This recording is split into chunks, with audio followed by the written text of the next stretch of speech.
combate la violencia, perteneciente al Honorable Consejo Técnico de la FE Zaragoza, les agradece que nos acompañen a la primera sesión del ciclo de conferencias Género, Ciencia y Violencia, con motivo de la celebración del Día Internacional de la Mujer y la Niña en la Ciencia. Bueno, pues sin más preámbulos, les doy la palabra al director de nuestra facultad, la Facultad de Estudios Superiores de Zaragoza, el doctor Vicente Jesús Hernández Abad, para que inaugure el presente ciclo. Muchísimas gracias, maestra Martínez Suárez. Me da mucho gusto estar en este evento. Es muy relevante para la FE Zaragoza, sin duda alguna, la inauguración de este ciclo de conferencias virtuales, Género, Ciencia y Violencia. En este evento, que tendrá una duración de 4 sesiones, la primera que inicia hoy, Día Internacional de la Niña y la Mujer en la Ciencia. Vamos a analizar por parte de 2 investigadores del Centro de Investigación y Estudios de Género de nuestra universidad, precisamente el rol de las niñas y de las mujeres en la ciencia, reconociendo, pero ellos son los expertos, que hay un atraso histórico en esta participación, que debemos como universidad y como sociedad fomentar que más niñas y posteriormente, por supuesto, más mujeres se incorporen a la ciencia, y más propio de una facultad con vocación científica como la nuestra. Eso va a ser muy importante. Le agradezco mucho a la doctora Lucía Gabriela Sicia y al doctor Isaac Ali Siles Bárcenas su presencia y su generosidad con nuestra facultad. Seguimos en una segunda sesión, el 8 de marzo, Día Internacional de la Mujer, con un par de conferencias por parte de la doctora Alba Esperanza García López y la doctora Azucena Ojeda Sánchez, quienes han trabajado desde muchos años la perspectiva de género en nuestra facultad, pero además que conforman junto con la Comisión de Prevención y Acción ante la Violencia del H Consejo Técnico, así como junto con otras universitarias y universitarios, la Comisión Interna de Igualdad de Género. Y es muy importante para nosotros, no solo en este evento, sino día a día, recordar la necesidad de una igualdad sustantiva en el quehacer universitario que tenemos que construir, y les agradezco mucho a las doctoras su participación. Nuestra tercera sesión, el 23 de abril, Día Internacional de las Niñas en las TIC, estará presente la doctora Norma Romero Sánchez y la doctora María del Pilar Méndez Sánchez, académicas de nuestra facultad que han abordado la situación de este estudio y que son expertas en el área. Y una cuarta sesión, el 3 de mayo, el Día Internacional contra el Acoso Escolar, en la que participarán la doctora Albaluz Robles Mendoza y la maestra Sandra Barranco García, de la Facultad de Estudios Superiores Iztacala y de la Coordinación para la Igualdad de Género. Como pueden ver, el programa es muy completo, muy ambicioso, pero sobre todo un evento colaborativo en el que reunimos los talentos, las experiencias, las vivencias y sobre todo el conocimiento que puede enriquecer a nuestra comunidad por parte de expertas y expertos de diferentes entidades de nuestra universidad.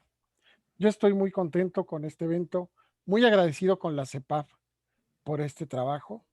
Felicito a las y los organizadores y con mucho gusto inauguramos o damos por inaugurado este ciclo de conferencias virtuales Género, Ciencia y Violencia, que se llevará a cabo de febrero a mayo de 2021, sabiendo que es un evento ya exitoso por sí mismo y agradeciendo que forma parte del 45º aniversario de la fundación de nuestra facultad. Muchas gracias por la invitación, muchas felicidades y enhorabuena. Por mi raza hablará el espíritu. Muchas gracias. Muchas gracias, doctor, por sus palabras, por su apoyo. Bueno, iniciemos con la primera sesión del ciclo, no sin antes comentarles un poco sobre quiénes somos y qué pretendemos en la CEPAF.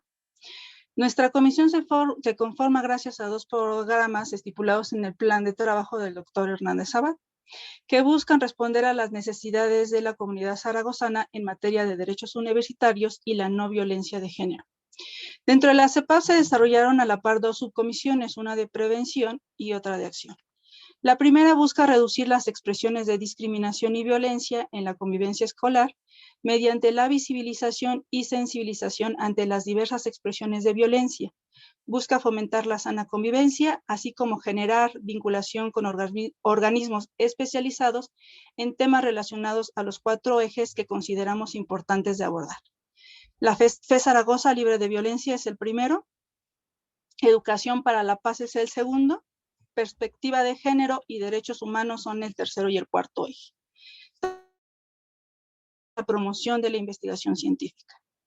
La otra subcomisión busca generar estrategias de prevención que promuevan el cambio de actitudes no prácticas discriminatorias que se presentan en los actores de la comunidad zaragozana, partiendo del fortalecimiento de las capacidades psicosociales de los alumnos, contribuyendo a la pronta atención legislativa de las personas receptoras de violencia y la capacitación de profesores y alumnos.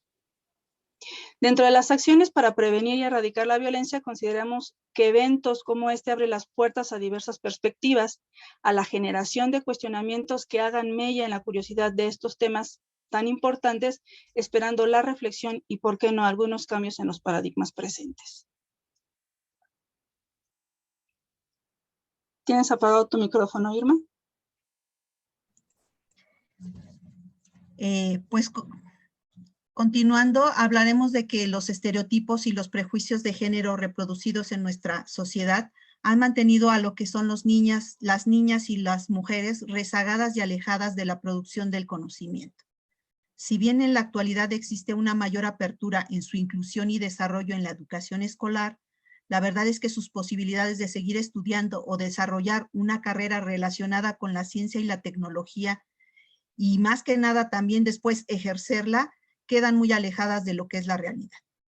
Entre algunas estadísticas, tenemos que se reconoce que las niñas y las mujeres siguen encontrándose en desventaja al tener 4 veces menos posibilidades que los hombres de adquirir las competencias digitales básicas que son esenciales en el futuro. Esto conlleva agudizar aún más las brechas genéricas. Aunado a esto, la desigualdad y la violencia de género son fenómenos que menoscaban no solo en ellas, sino en toda lo que es la sociedad. Estos diferentes tipos de violencia a los que están expuestas, así como sus desencadenantes, se han naturalizado a tal grado que son reproducidos, aceptados y perpetuados en su vida personal, académica y laboral. Por ello, para la CEPAC, lo que es la visualización, la concientización y la reflexión de estas desigualdades y esa violencia ejercida como producto de esta sociedad androcéntrica y de la educación de niñas y niñas en lo que sería el área de las ciencias y las tecnologías, pues es esencial impulsar y garantizar la igualdad de género.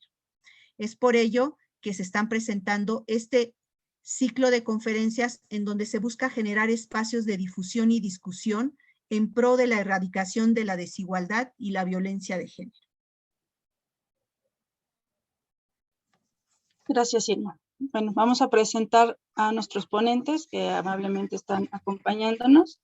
Empiezo con la doctora Lucía Gabriela Sixia, doctora en estudios de género por la Universidad de Buenos Aires, Argentina, y licenciada en biotecnología por la Universidad Nacional de Quilmes. Realizó 2 años de investigación en el Departamento de Fisiología del Sistema Nervioso de la Facultad de Medicina como becaria doctoral en el CONICET. Reorientó su trabajo hacia la epistemología feminista, finalizando el doctorado en el Instituto Interdisciplinario de Estudios de Género de la Facultad de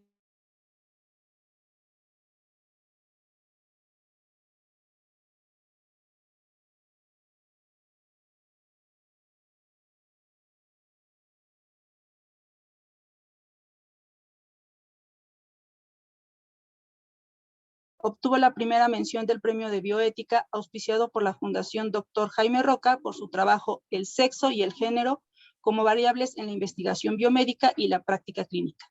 En el año 2019 se incorporó al CIEG. Su proyecto actual se focaliza en abordar la salud mental con perspectiva de género. Y tenemos también al doctor Isaac Ali Siles Bárcenas.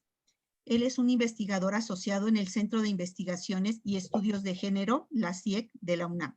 Es egresado de la licenciatura en Sociología de la Universidad Autónoma Metropolitana Azcapotzalco, maestro en Ciencias Sociales por la FLASCSO, México, y doctor en Sociología por la Universidad de Manchester, en Reino Unido.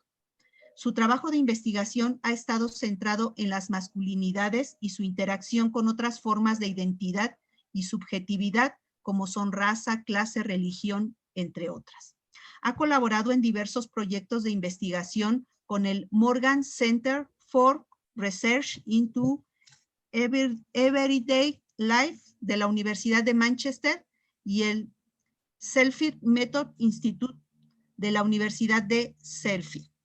Asimismo, ha impartido cursos a nivel de licenciatura y posgrado con temáticas variadas, entre los que destacan género, sexualidad y cultura, sociología de la vida personal, sociología de la intimidad y la vida familiar, teoría sociológica clásica y metodología cualitativa.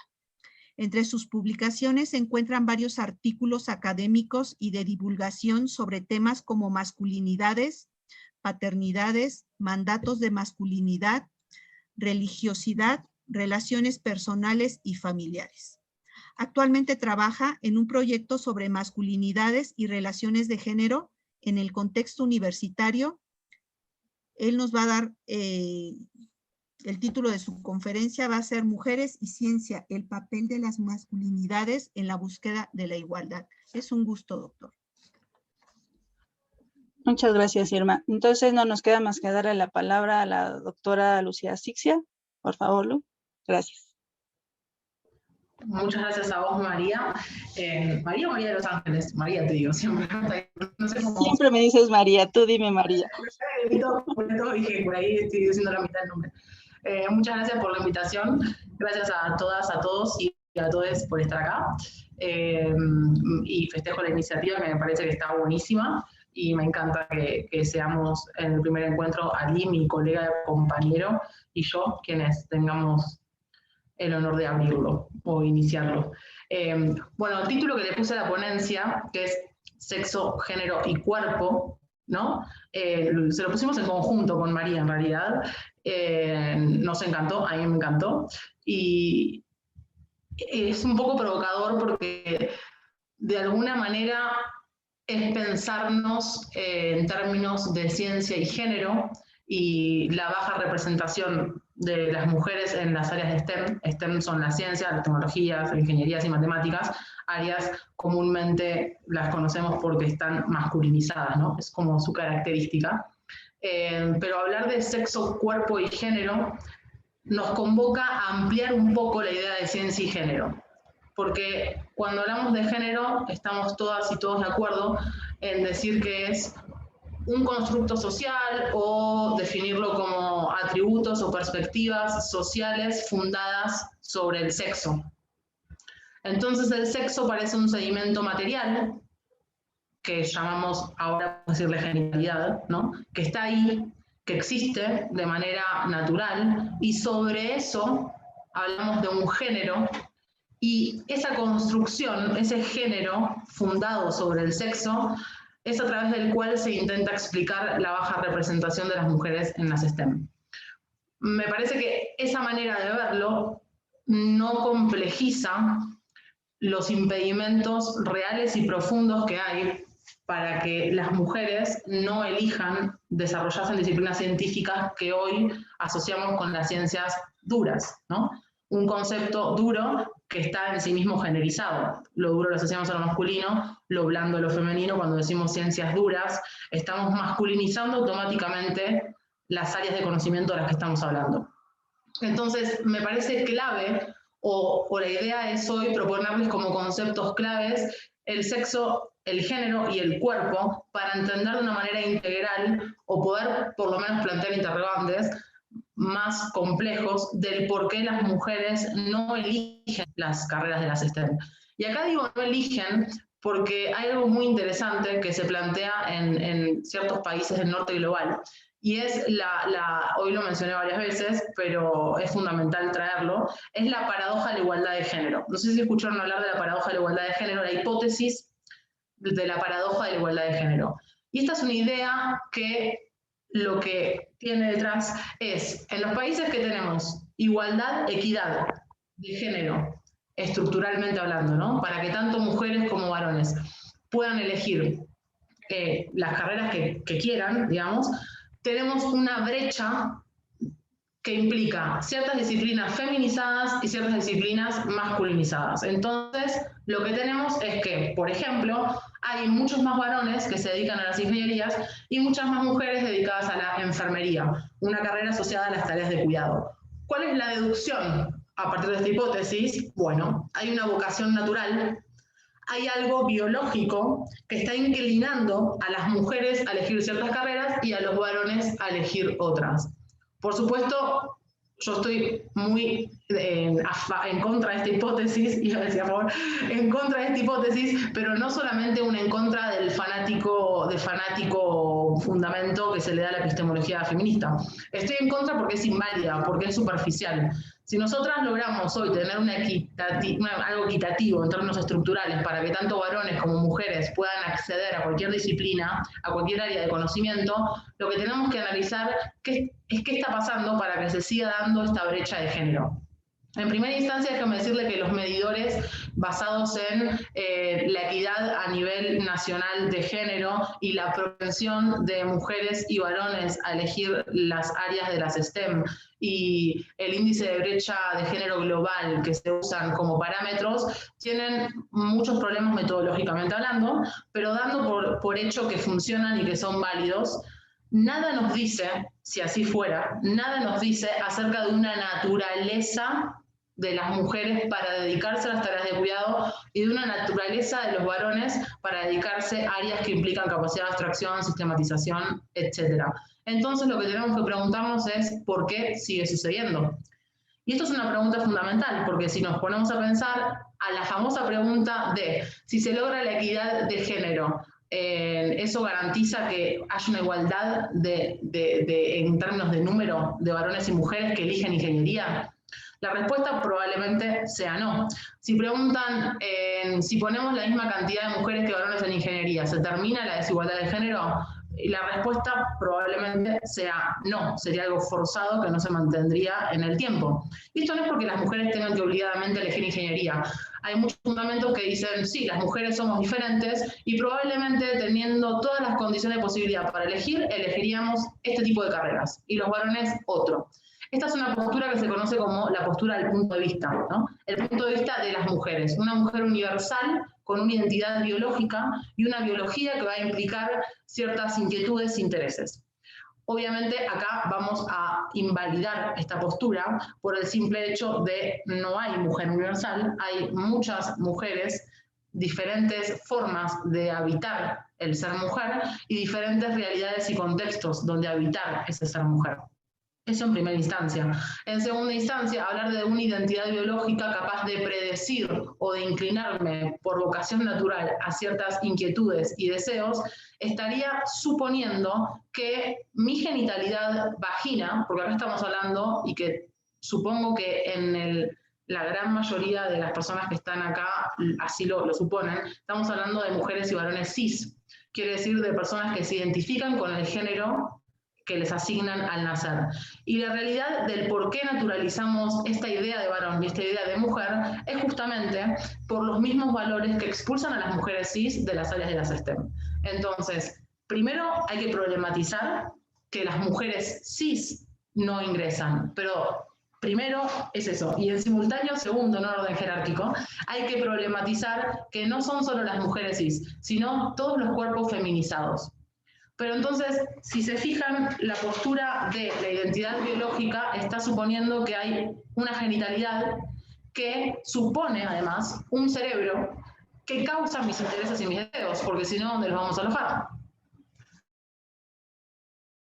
La idea dos cerebros y la idea de dos formas biológicas según la genitalidad y que explicarían mis deseos y mis intereses, tenemos que buscar otro tipo de explicaciones para entender el porqué de esta generización de las disciplinas científicas. Invalidar la idea de dos cerebros hoy es muy sencillo, porque ya sabemos que en realidad hay una alta plasticidad en el cerebro, más que en cualquier otro órgano de nuestro cuerpo, que no son solo los cromosomas sexuales y las hormonas que lo afectan, sino muchos otros factores, sobre todo y fundamentalmente la experiencia social.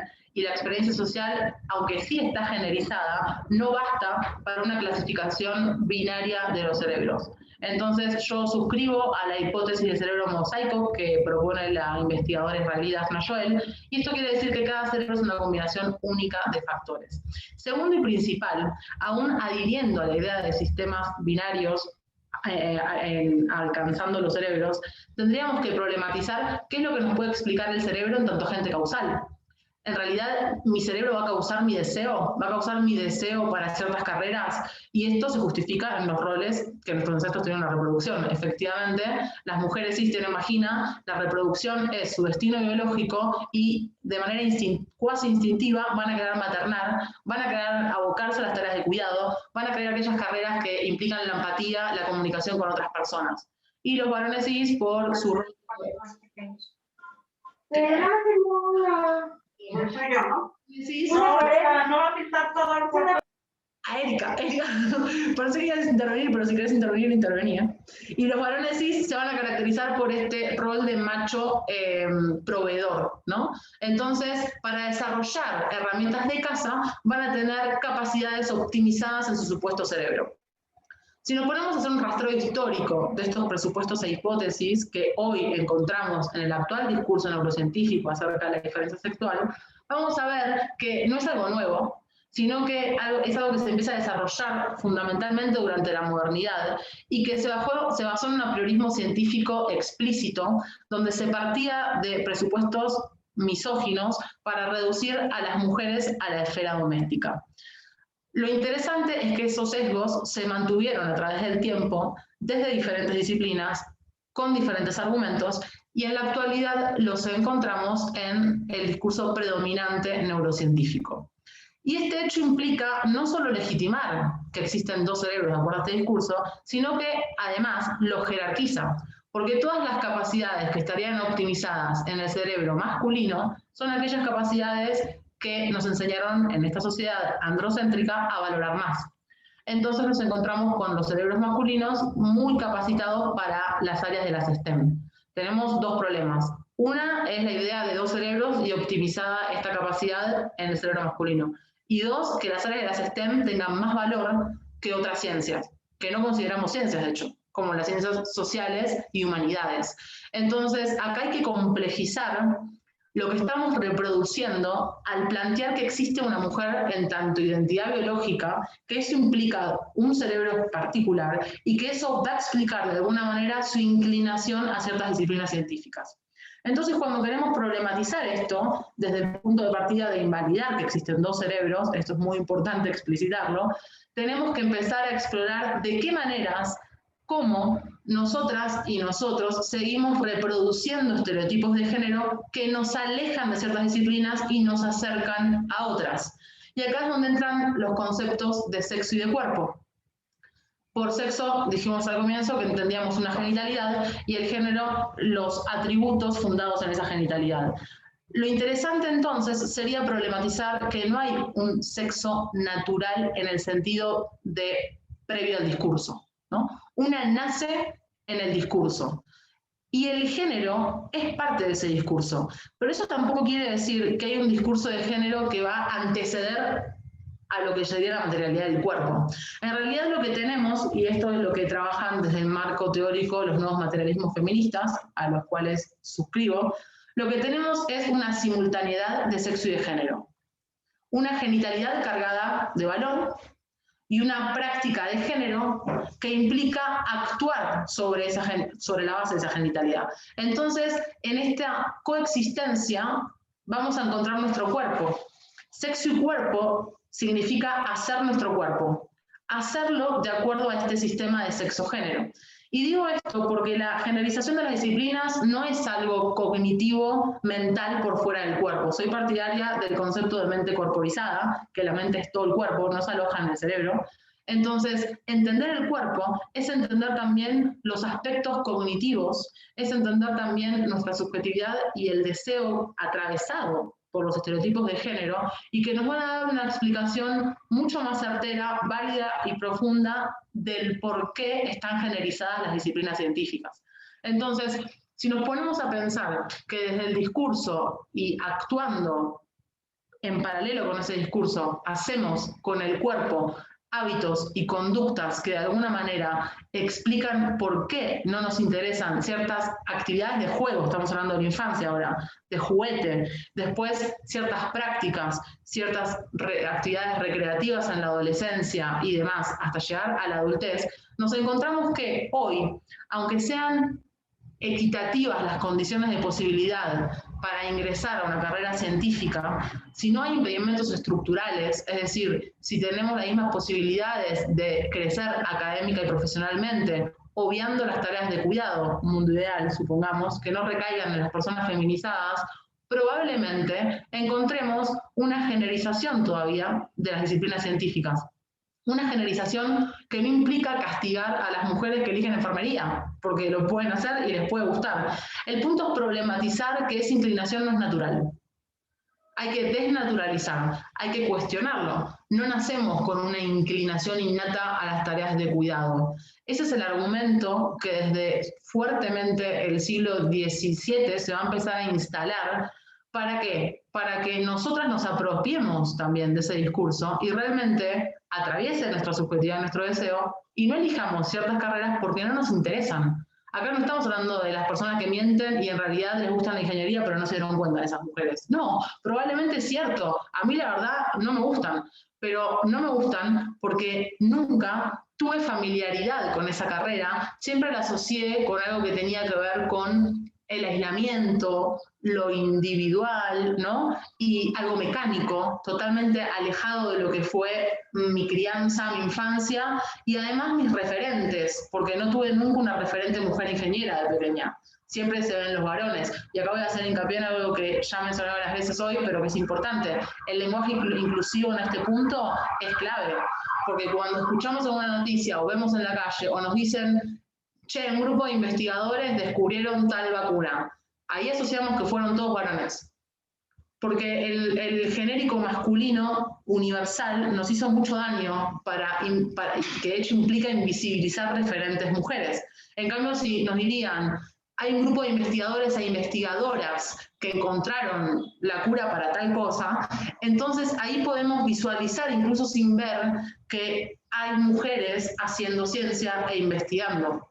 Entonces, fíjense como de maneras muy sutiles, desde el lenguaje, desde las propuestas que nos dan para jugar, para el cómo jugar con los juguetes que elegimos, porque también hay un cómo, no es solamente que me den la muñeca, sino que me limitan a tener que sentarme con la muñeca a peinarla, no puedo correr con la muñeca, parece, porque también eso tiene que ver con una actitud pasiva asociada con lo femenino, y toda la libertad del movimiento, y acá vamos de vuelta al cuerpo, con lo masculino, que puede correr, que puede ensuciarse y trepar al árbol, etc.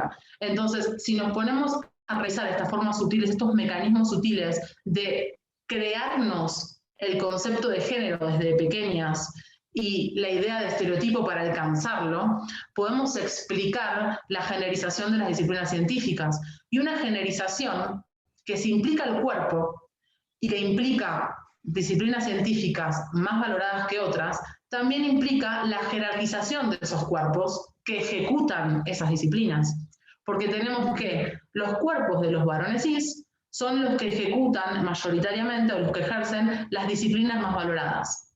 Hay una correspondencia ahí de jerarquía del cuerpo con disciplina más valorada. Y esta correspondencia no es casual, es justamente porque la disciplina está generalizada y el cuerpo está generalizado. Entonces tenemos por otro lado que los cuerpos subordinados, todos aquellos feminizados por uno o más motivos, elegimos las carreras menos valoradas.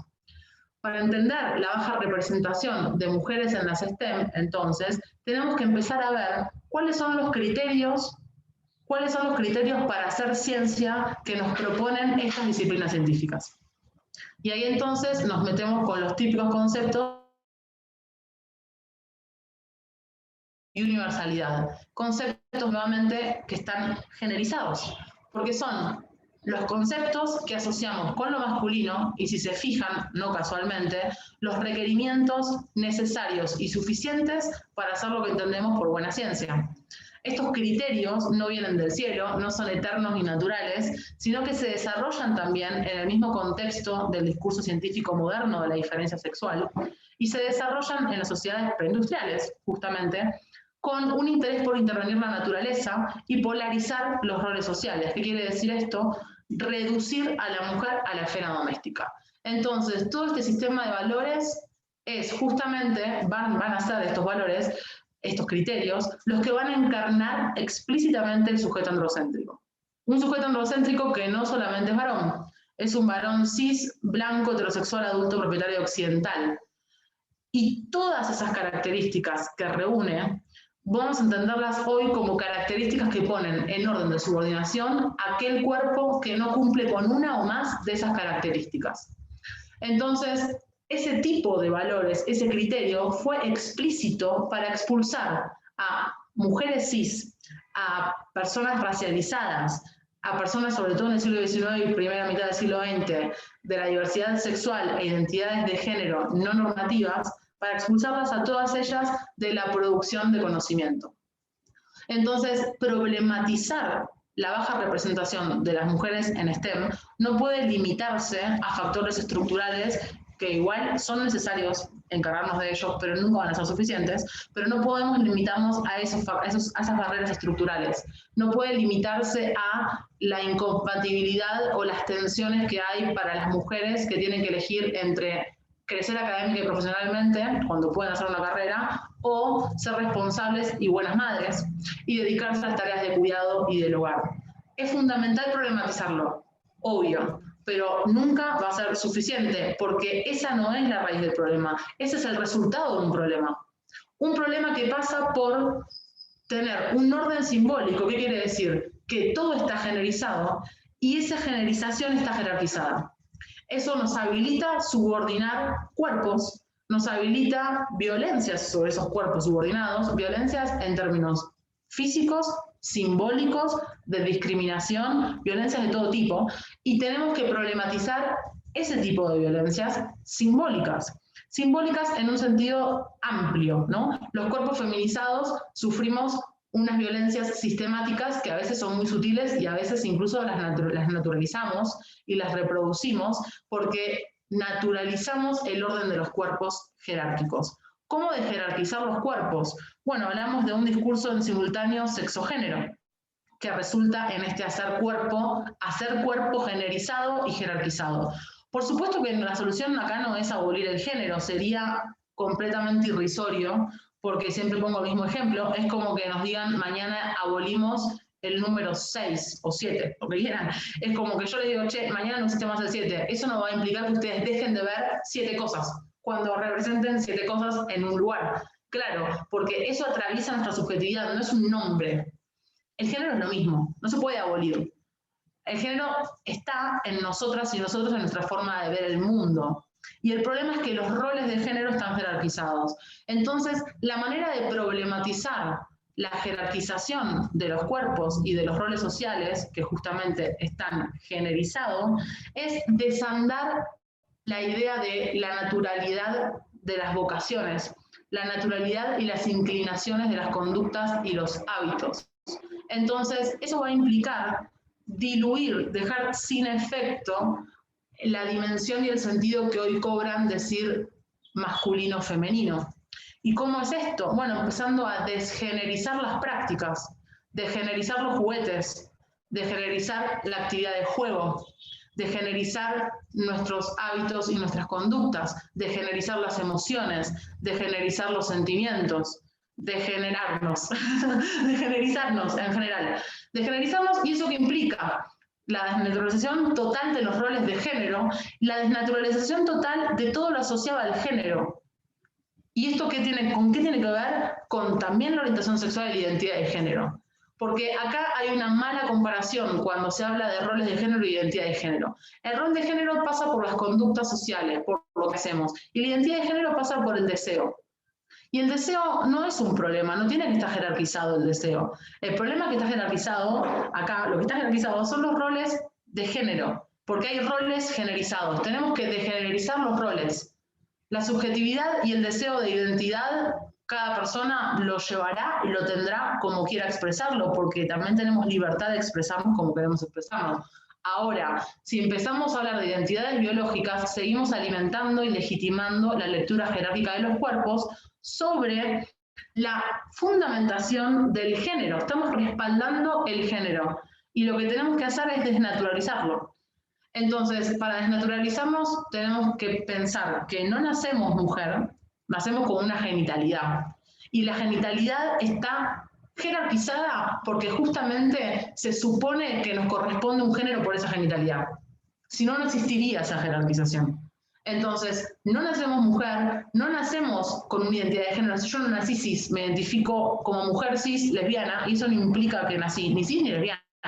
Somos personas que aprendemos y en una trayectoria vital elegimos quiénes queremos ser y elegimos también qué deseamos. Ahora, ponerlo en estos términos implica por sobre todo, y creo que queda completamente claro, que no nacemos con un aspecto cognitivo específico dada la genitalidad, no nacemos con una conducta de juego, una inclinación a un juego específico, por una inclinación a los colores. A ver, que un varón no se pueda maquillar sin tener problemas con su virilidad o que nadie lo juzgue, me parece ridículo. ¿Qué tiene que se maquille? Estas asociaciones que hacemos con el género y que empezamos a naturalizar, y esa es la más superficial, pero cuando nos metemos en la enfermería como carrera feminizada, tenemos que ver lo mismo. ¿Qué libertades pueden tener los varones para elegir enfermería y qué libertades tienen las mujeres para elegir ingeniería? Ahí hay una cuestión de estereotipo que no se está cumpliendo. Yo siempre digo que el estereotipo obviamente no existe, es algo que queremos alcanzar y es que la zanahoria que tengo adelante.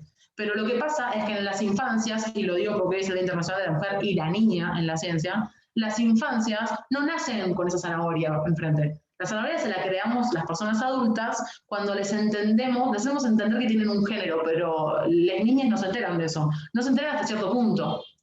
Entonces, lo que hay que hacer para romper con la lectura jerárquica de los cuerpos es degenerizar los roles. Degenerizar los roles ¿cómo? A través de nuestras prácticas, de nuestros hábitos, de nuestra orientación sexual, de nuestro deseo y de nuestra subjetividad. Eso va a implicar entonces entender que la materialidad de un cuerpo no causa un género y entender que las posibilidades reproductivas no prescriben quiénes queremos ser. Creo que era la idea de la exposición más o menos de media hora, quizás corto acá para preguntas. Estás hasta las 6, puedes seguir comentándolo. Porque me corrió la hora, porque empezamos antes, ¿no? Un poquito. Tal cual, pero quiero ver si hay preguntas, porque puedo ir dialogando con eso. Ok, ¿tú quieres hacer preguntas? No, si hay preguntas. Ok, ¿alguien tiene alguna pregunta para Lucía?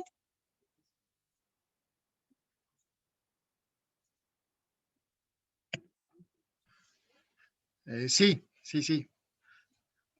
Por favor, doctor. A ver, aquí la pregunta va en el sentido de, México es una nación multicultural. Sí podemos entender, tal vez en un contexto urbano, educado, esta desgenerización, si me permiten la palabra, de los roles, pero en otros contextos diferentes al urbano es complicado, no digo que sea imposible. ¿Cómo lo ven? ¿Cuál es la perspectiva que tendría con respecto a ello, doctora? No, Vicente, gracias. Tu intervención es fundamental. Yo estoy completamente de acuerdo con vos. Acá estamos hablando de los privilegios de la ciudad y de muchos otros privilegios. Por eso también dije muchas veces hoy, y lo repito, que cuando decimos la mujer en la línea de la ciencia, tenemos que aclarar que no hay una mujer, justamente por esto que les decía. No existe el punto de vista de la mujer como si fuera un ente biológico y homogéneo en su psiquis, y otro ente es el varón cis, ¿no? Eso no existe la niña, existen muchas mujeres, muchas niñas, y somos diferentes porque nos atraviesan diferentes realidades. Y un poco va lo que planteaba Vicente recién, diferentes realidades que tienen que ver con la orientación sexual, con la identidad de género, con los procesos de racialización, con el lugar de nacimiento, y acá no es lo mismo una zona rural que una zona urbana, completamente de acuerdo. Y esto hay que entenderlo, y es el de interseccionalidad. Y este concepto de interseccionalidad lo trae el feminismo negro para criticar al feminismo blanco que priorizaba ser mujer por cualquier otro tipo de eje de opresión. Entonces, vieron las feministas negras y le dijeron, espérame tantito, no soy primero mujer y después soy negra. Soy mujer negra. ¿Cómo resolvemos esto? No soy primero negra y después mujer. Esto coexiste. Como lo que planteé antes del sexo y género en la coexistencia, que no está primero el sexo ni primero el género, sino que se van de la mano. Esto es lo mismo. Entonces creo que, Vicente, acá tendríamos que tener una perspectiva interseccional. Y por eso digo que la universalidad es lo que más daño nos ha hecho el sistema androcéntrico. Primero, porque reificamos estereotipos de género fundados en una supuesta homogeneidad biológica, que hoy me excede decirlo, pero es falsa. No es que no somos solo una mujer porque hay diferentes caracteres de mujeres, ¿no? Y diferentes físicos de mujeres y diferentes personalidades, no. Además implica, porque como les dije, sexo y género van de la mano y hacen cuerpo. Implica el cuerpo no en el sentido físico, implica el cuerpo en un sentido fisiológico y biológico. No hay una mujer XX y somos todas iguales biológicamente. Eso es un mito terrible que obstaculiza un montón el ámbito de la biomedicina. No nos vamos a adentrar en eso, pero el pluralismo en términos del concepto mujer implica el cuerpo, implica nuestra expresión biológica, implica la salud, implica la forma de enfermar. Entonces, me parece que de una perspectiva interseccional y en esta idea de mujeres en un sentido amplio, lo que tenemos que empezar a pensar es en la localidad. Romper con esta idea, decía, que es el sesgo androcéntrico que más daño nos hizo, de lo universal. Porque en realidad es una práctica, si se fijan, lo universal, dije antes, que era un concepto y un valor desarrollado por el sujeto androcéntrico.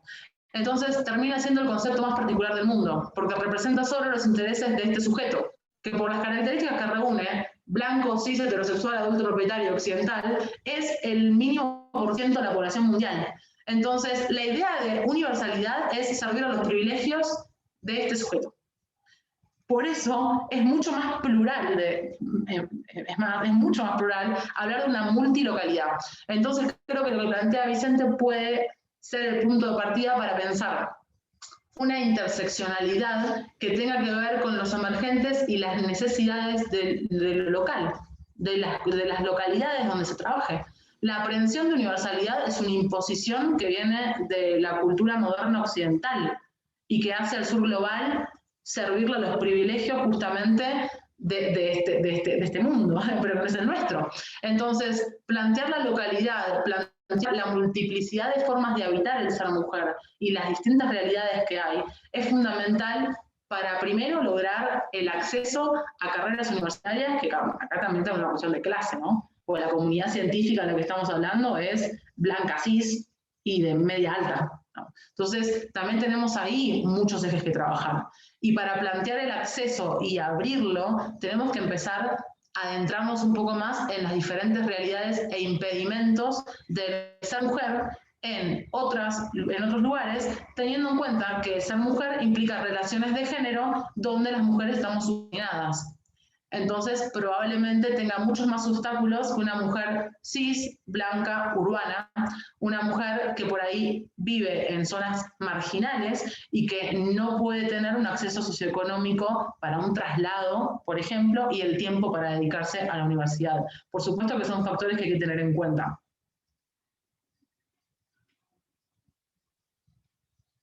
Muchas gracias. Sí. A mí también me llama la atención lo que plantean, ¿no? Pero también creo que caemos en el estigma de las comunidades y las ciudades, ¿no? Y las ciudades que están educadas.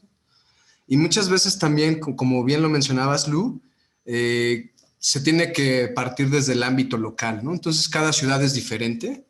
Y pues también, ¿no? El hecho de que sean ciudades no es sinónimo de que la gente de ahí tenga una cultura abierta y de diversidad, ¿no? Entonces, me llama mucho la atención porque para mí es un tema fundamental esto, porque yo también estoy trabajando mis nuevas masculinidades, estoy replanteándome mucho y me llama la atención porque, por ejemplo, en la universidad, muchas de mis clases eran pues casi con un 99% de mujeres y yo era el único hombre. Y había maestros que hablaban de, ¿qué tal? ¿Cómo están, compañeros? ¿No? Y se me hacía muy loco porque pues a nivel de mayoría eran mujeres, ¿no? Pero había este sentido, como bien lo dices, generalizante y genitalizante, ¿no? Todos son, ¿no? Y entonces no hay un sentido también de conciencia, y te lo digo, desde la universidad, doctores, etcétera, que a veces este sentido, pues sí, genital y patriarcal está demasiado implícito, y aunque haya demasiada estudio, se pueden estar reproduciendo este tipo de modelos, pues machistas. No, yo, Ernesto, comparto todo lo que decís. Me parece que vivir en la ciudad no es sinónimo de nada, o sea, no es necesario ni suficiente para nada. Cada ciudad tiene su realidad, por eso lo local, y dentro de la ciudad también hay distribuciones, ¿no? Que no son homogéneas. Ahí me parece fundamental, por eso, sí, total, el trabajo local, para no homogenizar. Y tampoco para reificar de vuelta estereotipos de las comunidades, ¿no? Porque también tenemos la idea de la ciudad viene a salvar a la gente rural, porque de vuelta estamos reproduciendo estereotipos ahora relativos con el centro y la periferia. ¿Periferia de a qué? Eso tiene que ver entonces con una necesidad, una infraestructura política que implica descentralizar. Descentralizar porque obviamente si tenemos las universidades solo en la ciudad, probablemente allá sí hay periferia. Ahí hay periferia respecto de qué? Del ingreso a la educación. Entonces, si no descentralizamos, eso ya es un impedimento, un obstáculo. Y hay políticas estructurales que se pueden resolver a través del Estado. Y eso pasa en su global, digo, ¿no? En Argentina hubo una política de crear facultades en el conurbano, que yo fue una de las que estudié, de hecho, porque soy del conurbano, y está lejos de capital, el conurbano. Entonces, hubo una política de crear universidades en muchas zonas del conurbano y mucha gente que nos costaba ir a capital, que no teníamos el acceso facilitado, podíamos acceder a una educación universitaria. Entonces, eso es fundamental. El segundo punto que planteas del lenguaje inclusivo también es importante, y eso denota la fuerza, primero, de la universalidad de la marca lingüística de género masculina, punto grave. Y segundo, la naturalización de esa forma de hablar. Porque si somos 50 pibas y 2 pibes, bueno, 50 chavas y 2 chavos, y dicen todos, nadie va a decir nada porque es natural. Ahora, si fuera al revés, o mismo, si con 2 tipos solos y 50 tipas, viene un docente, una docente, dice, hola todas, los 2 pibes, los 2 tipos seguramente digan, estoy yo. ¿No me viste? Porque claro, no se identifican con lo femenino, porque está muy bien planteado. El femenino es la otredad, es lo otro, es lo que es la costilla de Adán, básicamente, ¿no? Viniendo de la cultura católica. Es lo que se sale de lo completo, de la perfección y del todo. Entonces, el lenguaje inclusivo no es banal, y yo aconsejo a todas, a todos y a todes a implementarlo. Y digo todas, todos, todes, porque no son sinónimos. Porque el todas implica a las personas que se enuncian en femenino, el todos a las personas que se enuncian en masculino, y el todes a personas que no se enuncian ni de forma masculina ni de forma femenina. Entonces, ampliar el lenguaje también es ampliar en coproducción, digamos, es ampliar los escenarios posibles de habitar identidades. Y eso nos corre de vuelta de la jerarquización de los cuernos en torno a un sistema binario fundado en las posibilidades reproductivas. Posibilidades reproductivas que vimos que se extienden a las capacidades cognitivas. Me parece fundamental el lenguaje, entonces.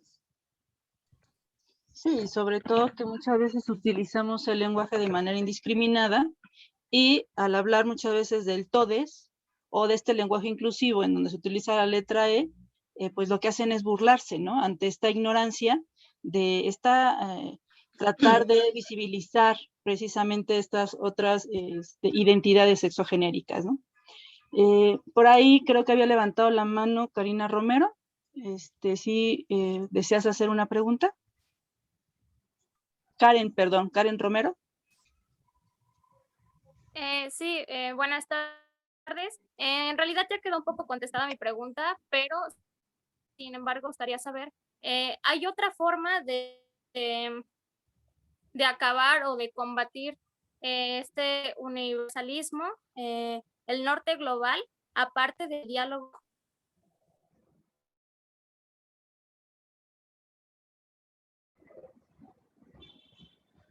No te terminé de escuchar. Sí, me refería que si hay otra forma de combatir el norte global, el universalismo, toda esta barrera que existe, eh, de acuerdo al género, aparte de el diálogo, o sea, hay otra forma de combatirlo. A mí lo que me parece es que no nos podemos pensar fuera del contexto capitalista, ¿no? Hoy fui a una actividad donde preguntaron si la ciencia es progreso. Y esa me parece una noción liberal de la ciencia y que viene de la mano de este contexto y de esta expresión del capitalismo. Y lo digo por esto que traía Karen. La ciencia aplicada, es decir, que aplicamos, muchas veces su aplicabilidad, no o la mayor de las veces, no responde a un emergente social local, sino que terminamos exportando conocimiento y capacidad técnica y tecnológica. Eso es importante tenerlo presente. Digo, puede haber inversiones locales, obvio, pero lo que predomina en los subsidios o el requerimiento de subsidios de los laboratorios y la demanda de publicación en la investigación es una justamente demanda y un predominio que implica servir a los intereses de quienes controlan las revistas, de quienes controlan los subsidios, y en general nos encontramos con la presencia muy fuerte del norte global. Ahora, eso lo tenemos que entender en un contexto de producción de conocimiento capitalista. Y con esto no quiero decir que el androcentrismo, en primera instancia hablo de androcentrismo y no de patriarcado. No me gusta hablar de patriarcado, lo digo siempre, porque a mí patriarcado en realidad lo que remite es al pater familia, ¿no? En la época romana, y habla entonces de, en ese momento del pater familia blanco, obvio, pero ahora se entiende por patriarcado como al varón, ¿no? Entonces es las relaciones de varones y mujeres, pero deja por fuera otros ejes de opresión.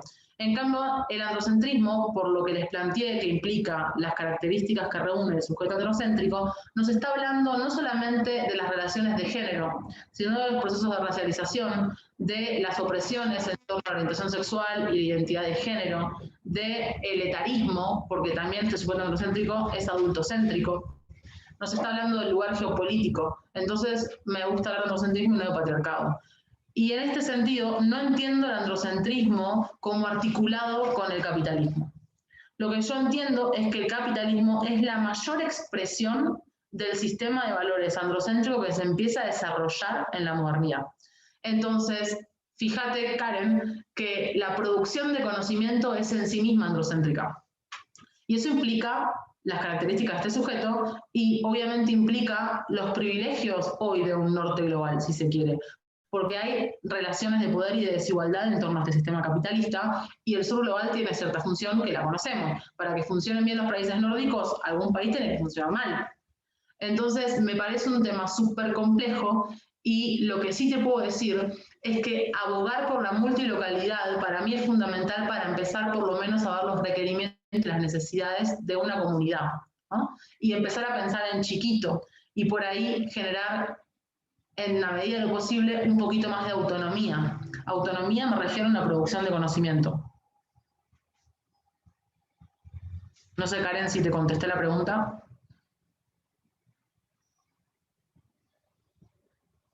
Karen está. Karen se fue. Ya le dio pena. Bueno, ok, muchas gracias, Lu. Sí, muchas gracias. Sí, nada. Gracias, Karen. Giovanna, ¿te gustaría, por favor, compartirnos, leernos los comentarios que nos comentaron? Ah, parece que alguien más quiere hacer una pregunta. Rosa Lugo, me parece que quiere comentar algo. Sí, Por favor. sí, muchas gracias. Hola, mira, la verdad es que yo soy amante de este tema y no propiamente yo estoy de acuerdo en que todos somos iguales, ¿no? Hombres, mujeres, no se trata de la preponderación sobre el hombre sobre la mujer, simplemente luchamos por esa equidad. Se te corta. Solamente pues aquí es un contexto histórico el que venimos arrastrando, bien decías ahorita, ¿no? Del tiempo del paterfamilias, ¿no? Entonces, es muy difícil erradicar esto. Yo sí creo que se puede avanzar un poco, abrir esa brecha. Esta chica Karen comentaba que si solamente el diálogo es lo que llevaba, pues, a abrir un poquito más ese camino, porque finalmente sí es cierto, hay que empezar desgeneralizando todos todos los aspectos que acabas de retomar, ¿no? Juguetes, cuerpos, quitar estereotipos, etcétera. Son temas sobre temas, no es uno solo, es un mundo infinito sobre este tema que conlleva en sí otros, ¿no? Entonces, a mí sí me preocupa esta situación en la que pues no avanzamos mucho, ¿no? Es cierto que debemos ser ambiciosos desde lo pequeño, pues a ir avanzando. Ya tenemos a las mujeres que lograron incluso el voto y que gracias a ellas también hoy en día las mujeres podemos trabajar, podemos opinar, podemos decir. Pero respecto a lo que decía Karen, a mí no me quedó un poquito muy claro que a pesar de que tenemos que hacerlo en pequeño, yo creo que, bueno, yo siento que la pregunta de Karen era que no solamente a través del diálogo, porque obviamente si estamos tomando este tema es porque nos interesa, porque incluso los compañeros que están aquí, pues inclusive ya es una ganancia en estas épocas, ¿no? El hecho de que hombres compartan estas ideas que ahora buscamos esa apertura, pero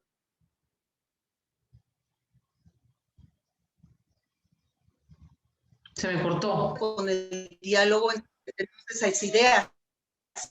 Yo pienso que inclusive con el gobierno, pues obviamente desde las escuelas, porque desde pequeños es donde esas ideas apartadas de lo que es diferente un hombre de una mujer, ¿no? Y entonces empezar a desnaturalizar incluso las carreras que tomarán en un futuro. Aparte del diálogo, como decía Karen, a mí sí me gustaría ver o saber en dónde se puede abrir esa brecha más que solamente este diálogo que estamos las personas que nos interesan estos temas.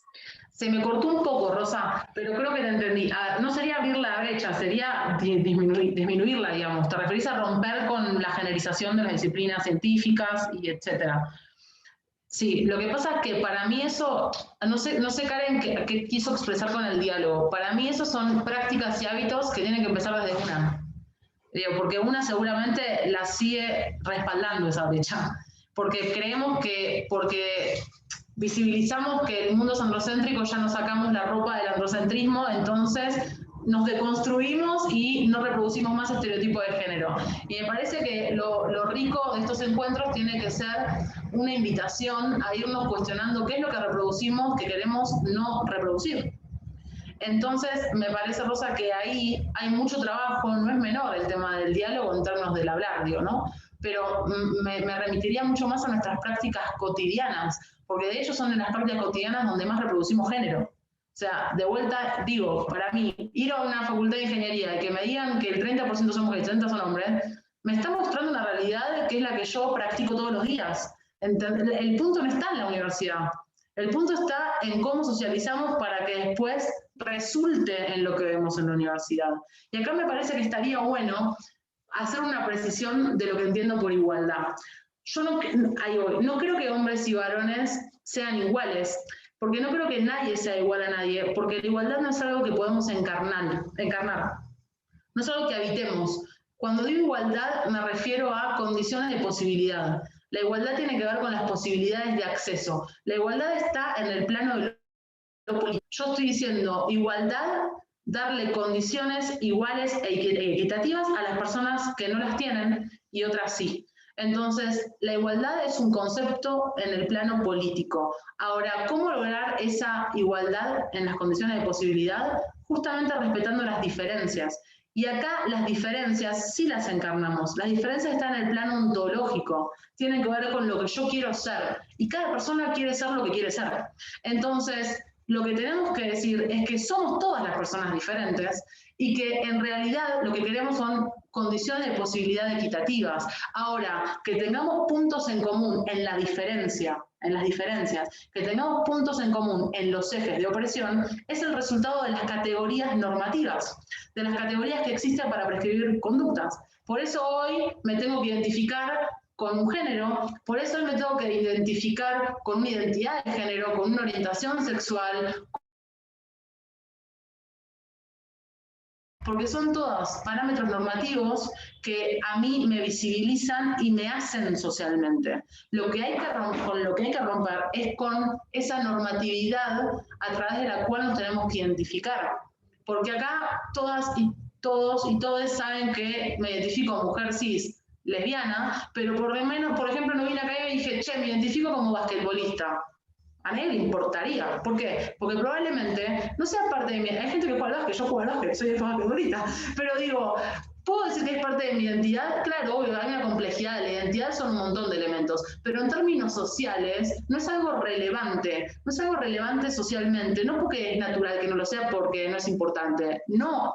En realidad hacemos que no sea importante, porque los salientes que tenemos para marcarnos son los normativos y están jerarquizados.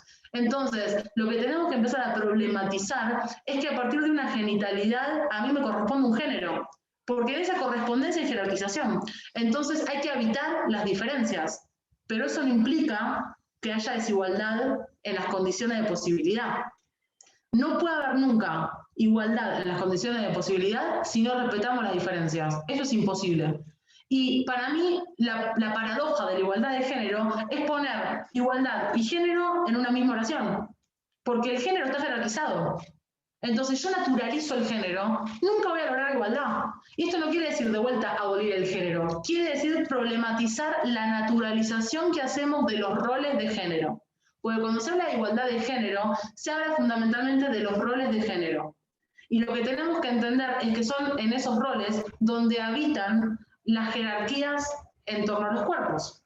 Y esto implica respetar la subjetividad y el deseo de lo que una persona quiere ser, de cómo se identifica. Eso no quiere decir reproducir estereotipos de género. El estereotipo de género lo reproducimos cuando naturalizamos ciertas prácticas y conductas y las asociamos a un género. Entonces, no hay equidad en la condición de posibilidad si no hay respeto a las diferencias.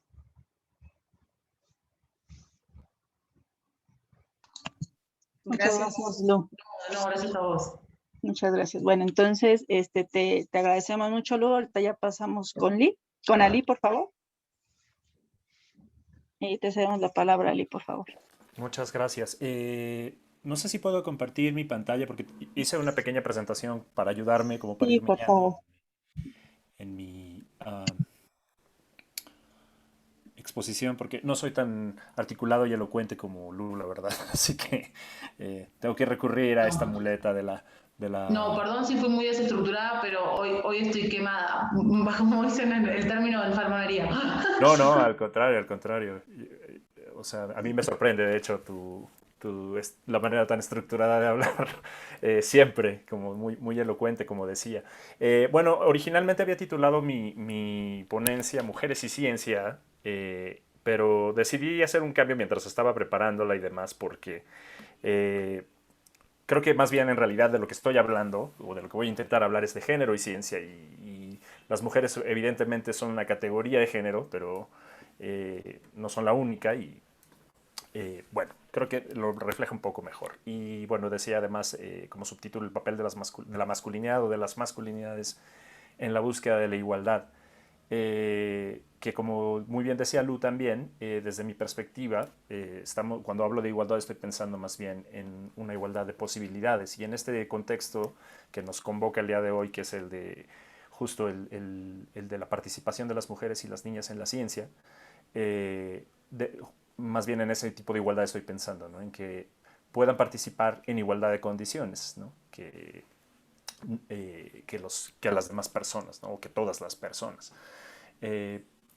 Entonces, bueno, básicamente me gustaría hablar como de específicamente un poco más sobre la relación que hay entre ciencia y masculinidad. Lu lo ha hecho un poco ya de manera tal vez inadvertida, pero digamos es necesario de alguna forma mencionarlo, porque tiene que ver con esto de lo que ella hablaba, ¿no? De esta configuración del saber científico, del campo de conocimiento científico, etcétera. Eh, y bueno, me gustaría hablar básicamente de tres, como dividir mi presentación en tres partes, muy breves las tres. Una es como dónde estamos en este sentido, cómo llegamos aquí y qué podemos hacer al respecto de eso, ¿no? Para mejorar esa situación, si es que eso es lo que deseáramos hacer, y me parece que eso es lo que correspondería, de hecho, hacer. Así que, bueno, ah, mm, en un texto muy famoso de una estudiosa de las masculinidades que se llama Raewyn Connell, una socióloga australiana, ella abre el texto se llama así Masculinidades, y abre el texto hablando justo sobre lo que ella llama la ciencia de la masculinidad. Y para intentar como introducir este tema, utiliza un ejemplo que a mí me gusta mucho.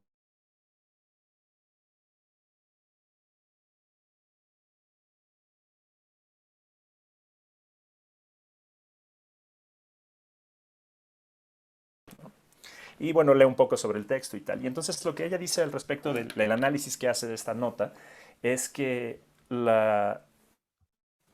digamos, la masculinidad y la feminidad son conceptos que damos por sentado, que nos parecen muy naturales, pero que en realidad es muy difícil de definir porque están ligados indivisiblemente de lo que llamaba o de lo que hablaba Lu, que es esta idea del género, y cómo el género en realidad se está construyendo constantemente, ¿no? Y se está produciendo constantemente.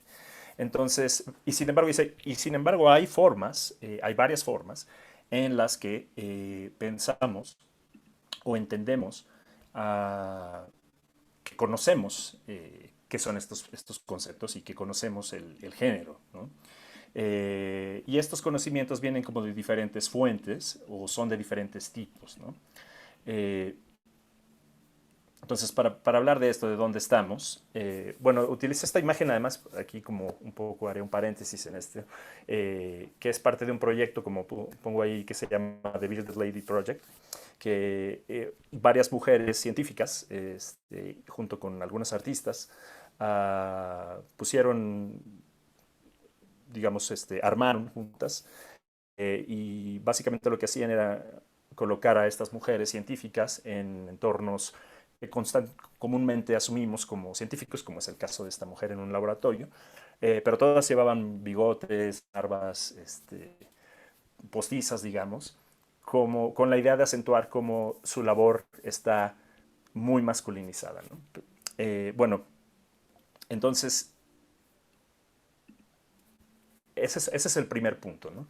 Que ya como lo decía muy bien Lu, lo tenemos como muy claro y muy evidenciado, ¿no? La ciencia, y sobre todo las ciencias naturales, o lo que, como bien ella decía, lo que entendemos como ciencias duras, están mayormente masculinizadas. Esto en términos cuantitativos, como ella misma lo decía también, bueno, la mayoría en ciertas profesiones todavía se tiende a ver la presencia de varones más que de mujeres, y eso es un hecho, digamos, estadísticamente, sobre todo en las STEM, como ella decía.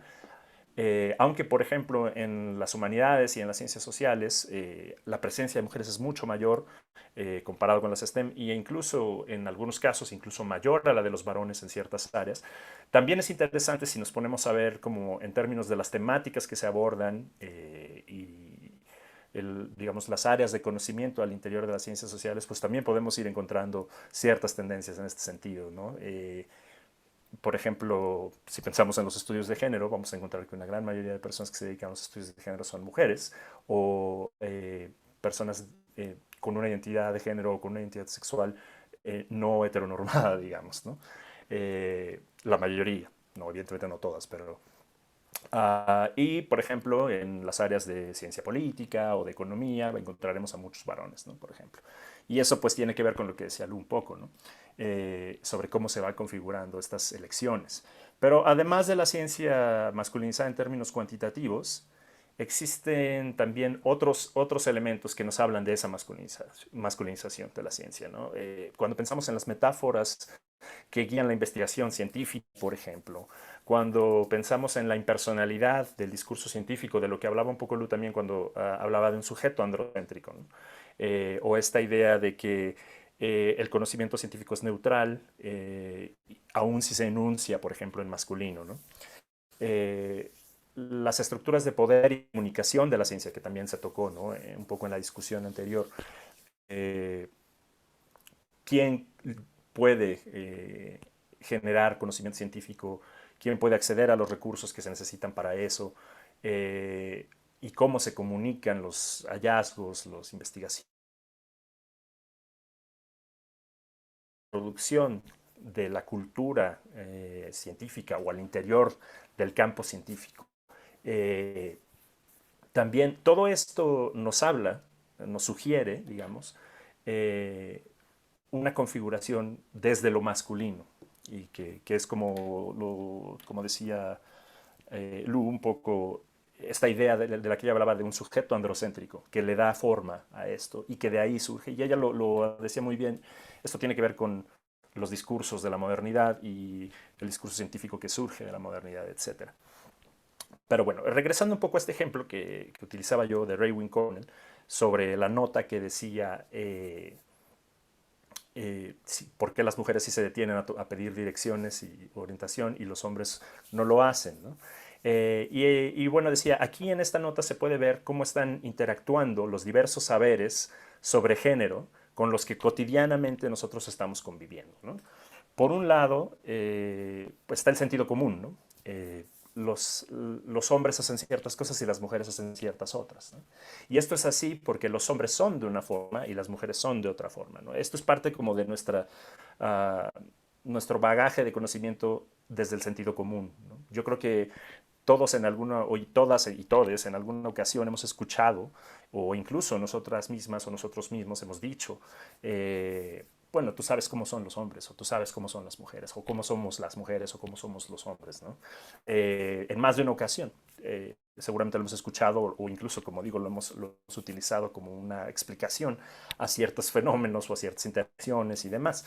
Y esto viene como de nuestro sentido común. Pero después dice Cornell en la nota, aparece también el discurso científico, ¿no? Y la ciencia cuestiona y de alguna forma corrige al sentido común. Y lo hace, dice ella, porque, bueno, en la nota se empieza a entrevistar a una psicóloga. Y entonces la psicóloga ofrece como ciertos argumentos que presenta como hallazgos de la ciencia psicológica, que vienen además de su práctica clínica, dice Cornell también, ¿no? Y efectivamente, de alguna forma, corrige el sentido común y por otro lado en algunos momentos, es decir, en ciertas instancias está como en contraposición y en ciertas otras instancias lo refuerza, ¿no? Porque bueno, lo que hace es como explicar esa diferencia que se asume desde el sentido común, porque al final de cuentas las y los científicos, los psicólogos, las psicólogas también son personas con un sentido común cuando llegan a la ciencia. Y finalmente, bueno, dice ella, la nota no sigue más allá, pero por ejemplo, si hubieran venido aquí a la universidad a preguntarnos, dice ella trabaja en una universidad en Australia, seguramente las personas que trabajamos en las humanidades y en las ciencias sociales habríamos hablado de otro tipo de cosas, de por qué esas diferencias, ¿no? Y hablaríamos a lo mejor de cómo esto es un procedimiento o parte de procesos, perdón, culturales, históricos, políticos. Lo mismo si fueran incluso a unas cuadras aquí donde está una capilla evangélica, ¿no? Habría otra visión de esas diferencias y demás. El punto es, y esto me lleva a intentar como elaborar un poco sobre esta idea de cómo llegamos hasta donde estamos.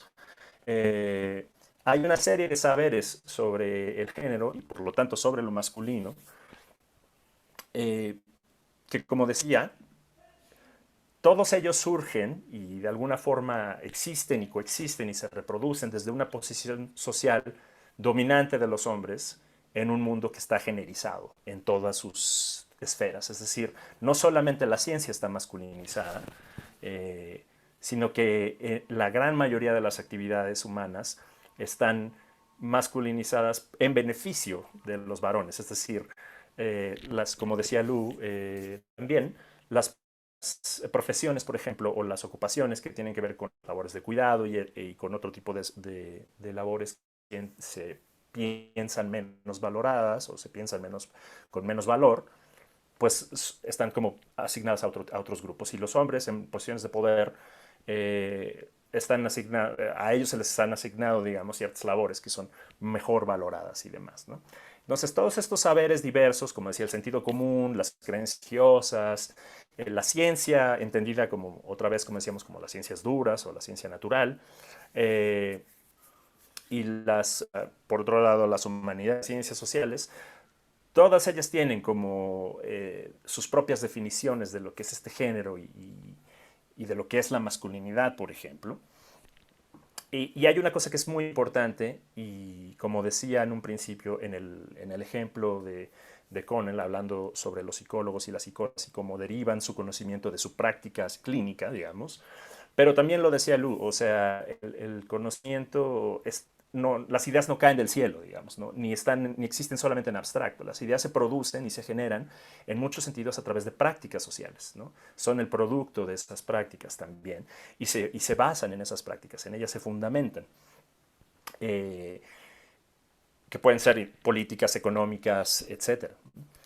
Y además estos saberes también, como lo mencionó Lu, están jerarquizados, ¿no? De manera que hoy en día, tal y como lo entendemos, y ella lo explicaba muy bien, Lu lo explicaba muy bien, dadas las condiciones de producción, las condiciones de organización económica, de organización política, los procesos históricos por los que hemos atravesado y tal, la jerarquía, en la parte de arriba de la jerarquía, digamos, encontramos a la ciencia y en particular a las ciencias duras, a las ciencias naturales, a las ciencias exactas, como también se les llama, ¿no? Ellas han establecido y mantienen una hegemonía sobre los demás saberes, ¿no? De manera que, bueno, como decía, se nota, por ejemplo, en este ejemplo que citaba yo, que también a su vez da Connell, que es la ciencia tiene la legitimidad, la ciencia, la pongo entre comillas, es decir, el proyecto científico o el paradigma científico, sobre todo positivo, tiene la legitimidad para corregir los otros saberes, ¿no? Para criticar, por ejemplo, un saber religioso o metafísico o incluso, bueno, por supuesto del sentido común, pero incluso en las ciencias sociales o en las humanidades, donde a veces se habla de que esta es una cuestión como más poética que realmente científica, ¿no? Y hay una serie de relaciones sociales que apuntalan la producción y la circulación, de la que también hablaba Lu un poco, del conocimiento científico o natural, que son, cuando las analizamos un poco más de cerca, relaciones de poder. Y de eso hay varios ejemplos, y hay muchos ejemplos, de hecho, incluso sobre todo, como decía, en las áreas de conocimiento o en las áreas de producción y generación de conocimiento científico más bien naturales o duras o exactas, vastos ejemplos como de la vida en los laboratorios, las interacciones en los laboratorios, las interacciones en las instituciones de educación superior, las jerarquías de privilegio o de prestigio más bien que existen y tal, evidencian que hay relaciones de poder en esta construcción de conocimiento y en esta distribución de conocimiento, ¿no? Y eso, digamos, eso que tendría que ver con lo masculino, bueno, Connell también propone que esta lógica de poder es intrínseca al análisis de la masculinidad. Su concepto más célebre es el de masculinidad hegemónica y justo tiene que ver con todo esto, con un sistema de género que coloca la masculinidad por encima de lo femenino. Lo que decía Lu hace un momento, ¿no? O sea, cómo lo femenino es minusvalorado, es lo otro, y lo masculino está como por encima de eso y está subordinándolo, ¿no? Así que, bueno, de alguna forma así es como hemos llegado hasta donde estamos, ¿no? A estas condiciones en las que todavía hoy día la creación, la generación y la distribución de conocimiento científico, insisto, más bien ligado a las ciencias duras, se encuentra todavía altamente masculinizada, ¿no? Entonces, ¿qué hacer, no? Esa sería como la gran pregunta y era un poco de la discusión que se intentaba plantear. Bueno, digamos, si la ciencia misma, y es en parte también lo que nos hizo o nos ayudó a entender muy bien Lu en su intervención, si la ciencia misma está generizada, y además esa generización no es, digamos, inocua o casual, sino que tiene que ver con que otorga las mejores posiciones y las posiciones de privilegio y demás a los varones,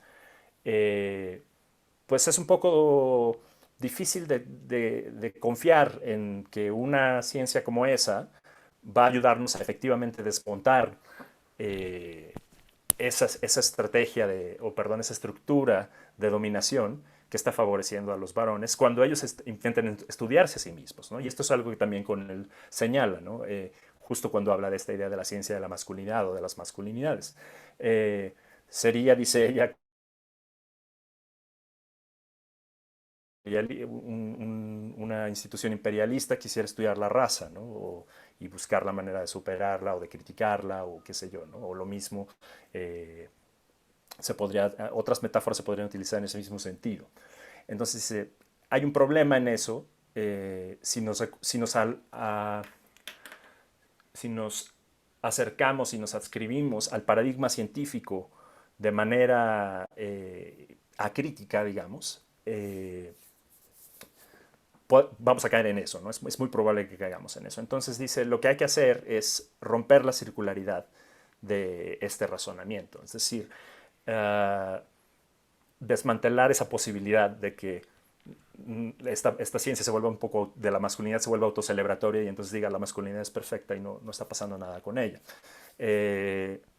¿Esto cómo se hace? Bueno, podríamos agregar al elemento crítico que es de hasta cierto punto inherente a la ciencia, y por eso tengo esta fotografía aquí, bueno, esta no es una fotografía, pero esta imagen, quiero decir, de Copérnico, porque, bueno, como muy bien decía Lu, digamos, el proyecto científico que conocemos hoy en día, y esta idea, esta noción de que ciencia es progreso, por ejemplo, y demás, bueno, tiene una historia muy clara, una genealogía muy clara de la que ella hablaba, y en algún punto, si seguimos esa línea, nos vamos a encontrar con lo que varias personas llaman la revolución copernicana, ¿no? Que es como cuando justo Copérnico, de alguna forma, cuestiona el conocimiento que en ese momento era legítimo, digamos, y en la jerarquía de saberes estaba, digamos, detentaba la hegemonía, vamos a decirlo así, que era el discurso religioso, ¿no? Y dice, no es el sol que gira en torno a la tierra, sino al revés, ¿no?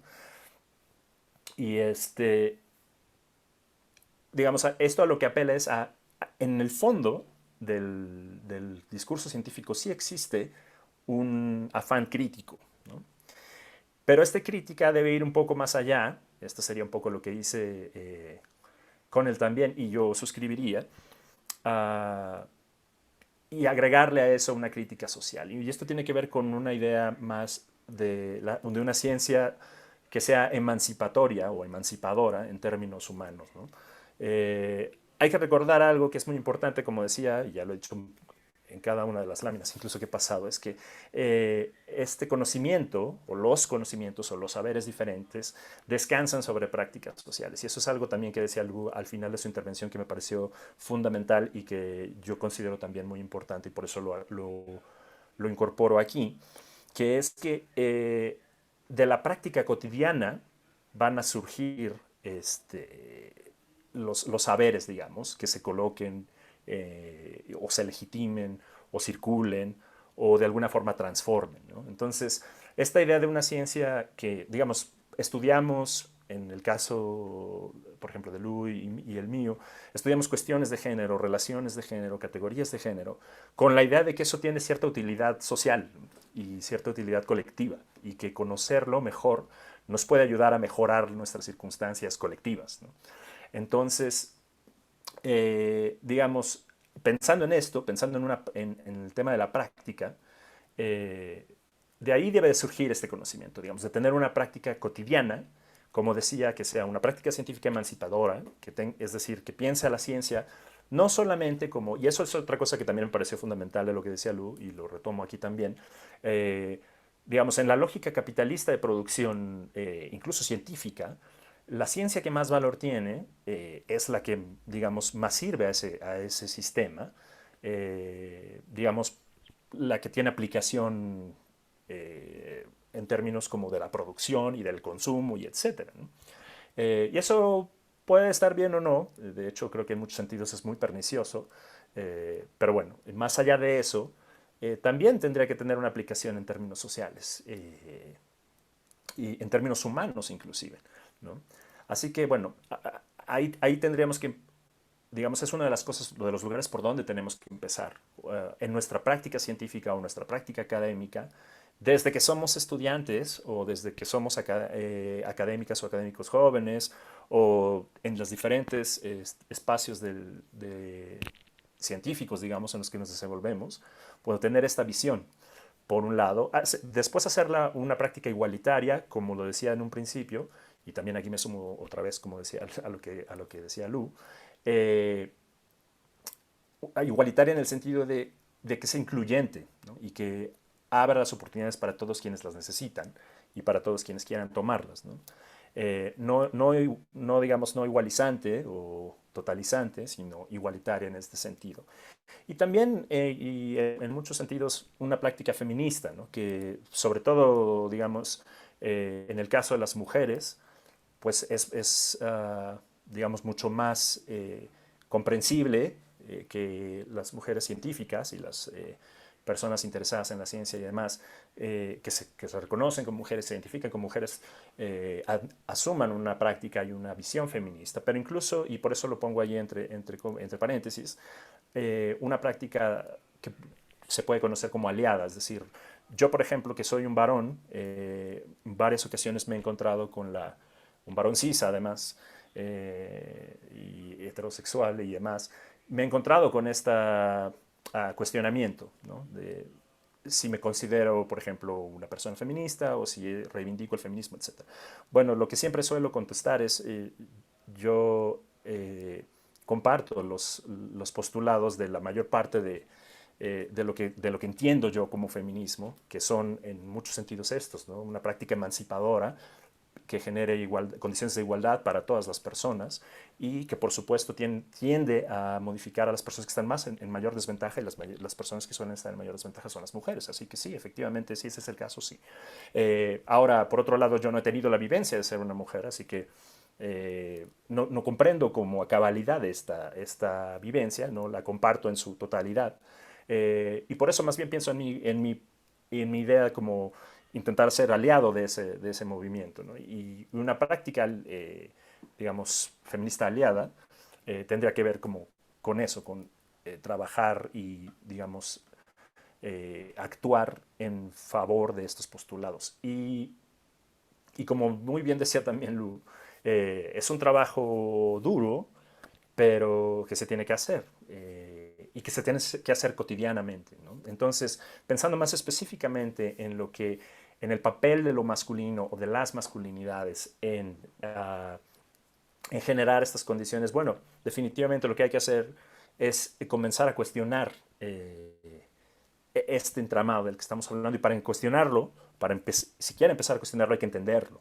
Entonces es importante que veamos cómo es que llegamos hasta aquí en este sentido, como decía, como todos estos saberes, como todos estos procesos históricos y políticos que los fueron de alguna forma acomodando y reacomodando, han sido configurados de esta forma, de manera que son básicamente el producto de una estructura de género, como muchos otros ámbitos de la vida humana, que está orientada para favorecer a quienes se identifican como varones, ¿no? Sobre todo varones cis y heterosexuales, y como decía Lu, con esta figura del sujeto androcéntrico, ¿no? Y una vez que entendamos esto, entonces podemos ser mucho más vigilantes en nuestra práctica cotidiana de eso y ver en qué momento estamos reproduciéndolo o en qué momento podemos dejar de hacerlo, en qué momento podemos romper con eso. Y como decía también muy bien Lu, en lo cotidiano estar haciéndolo. Por supuesto también a nivel institucional, ¿no? Es necesario hacer modificaciones y creo que esas son las que se han venido haciendo más. quizá porque sean paradójicamente más sencillas de implementar. Es decir, es más fácil reformar el reglamento de una institución de educación superior, por ejemplo, para proscribir la discriminación por género, a que efectivamente implementarlo en la cotidianidad. Por eso la dimensión cotidiana es, desde mi perspectiva, fundamental. Pues espero haber sido más o menos claro. Yo creo que también yo hasta aquí lo dejaría y me gustaría más bien escuchar si es que hay alguna pregunta, algún comentario o igual tener una especie de diálogo.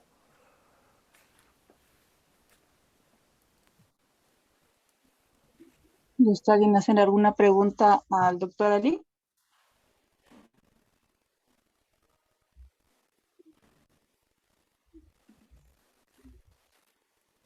Bueno, mientras alguien se anima.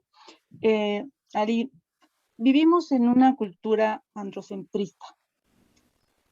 Hace un momento efectivamente también lo estaba para poder generar ciertos cambios, ¿no? En estos paradigmas en los cuales nosotros estamos viviendo. ¿Cómo ustedes como varones pueden aportar estos cambios o estas formas si de alguna manera están en un lugar en donde estructuralmente están en ventaja? Y de alguna manera varios de los varones no quieren perder estos privilegios que de alguna manera la estructura les da. Claro. Sí, bueno, esa es una cuestión clave, ¿no?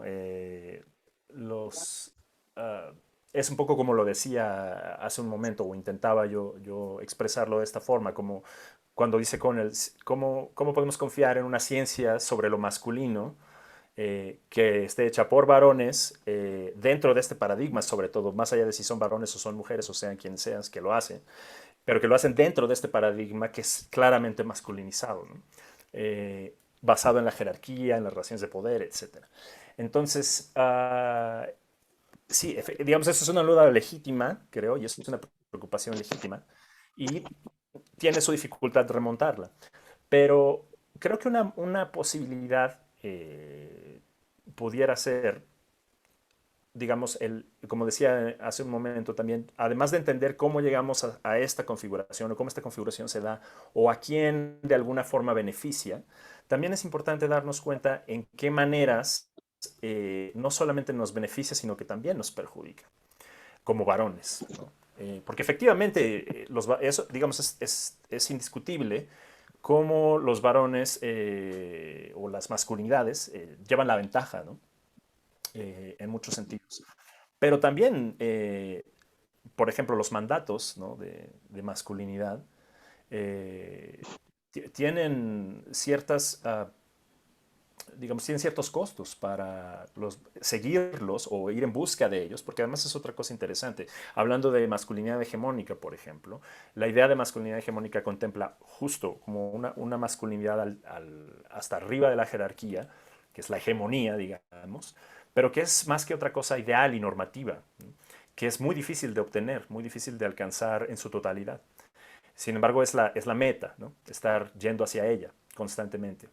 Y después Connell habla de, por ejemplo, y varias otras autoras y autores que han retomado la idea de masculinidad hegemónica, hablan de masculinidades que pueden estar subordinadas, como puede ser el caso, por ejemplo, el más claro y el más contundente podría ser el de las masculinidades no heterosexuales, el de las masculinidades homosexuales, por ejemplo, ¿no? Donde mientras más cercano de lo femenino se está, pues más lejos del ideal se encuentra, ¿no? Y por lo tanto, pues un nivel mayor de subordinación. Pero por otro lado, y quizá la capa más gruesa esté entre esta masculinidad hegemónica y la subordinación entre las masculinidades que Connell llama cómplices, por ejemplo, ¿no? Relaciones de complicidad con la masculinidad hegemónica, ¿no? Donde, que es un poco lo que estabas describiendo tú, Ángeles, ¿no? Digamos, yo no necesariamente estoy pujando porque la hegemonía digamos, me beneficie, pero tampoco estoy haciendo nada porque deje de beneficiarme, ¿no? Y ahí es donde está el tema de, bueno, yo qué gano también, ¿no? Digamos, con que eso pase. Y creo que ese es un problema que podríamos intentar como resolver, dejar de pensar como en términos de una suma cero, ¿no? De si las mujeres u otras identidades de género u otras identidades sexuales ganan espacios, yo voy a perder, ¿no? Más bien no, o sea, justo por eso, de eso se trataba la idea, como de la igualdad es esto, ¿no? O sea, todos tenemos las mismas posibilidades o las mismas oportunidades, o todas y todos y todas podemos tenerlas. Y además hay cosas por ganar también, es decir, un claro ejemplo, y eso se ha hablado mucho en muchos otros espacios, ¿no? Es el de, por ejemplo, cómo la masculinidad tradicional o que conocemos más bien igual que se deriva de este proyecto, de este paradigma positivista, ¿no? Y de pensamiento cartesiano de alma y cuerpo, etcétera, es justo el tema de la emocionalidad, ¿no? Y como, por ejemplo, los varones se privan de, ¿no? Se nos enseña, se nos construye para que nos privemos de cierto contacto con la emocionalidad y solamente expresiones como de ira y de rabia son las que están bien vistas en los varones porque despliegan fuerza y no debilidad, etcétera. Bueno, eso es algo que se puede ganar si uno decide como apostar por desmantelar esto, como decía un poco Lourdes, desgenerizar estos roles, ¿no? Y que se trate de personas más que de géneros, ¿no? Entonces, creo que sería importante, intentando resumir, eso, como uno, hacer la crítica, socializar esa crítica lo más posible, hacer visible estas desigualdades que, como muy bien decía Lu, están naturalizadas, están invisibilizadas, por lo tanto. Y una vez, o al mismo tiempo, haciendo esto, también mostrar que los beneficios son para todas y todos, y todes, no nada más para... Y que no es un juego de suma cero, ¿no? Que a medida que los otros grupos ganen posibilidades y conquisten derechos y conquisten opciones, nosotros las vamos a perder, ¿no? Gracias.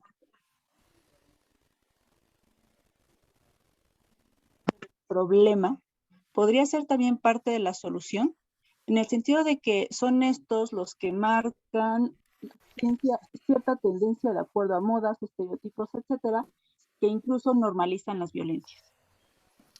Ese es un excelente punto, sí. Y de hecho, yo debí incluirlo ahí. Pero por eso muchas gracias a quien hace la pregunta.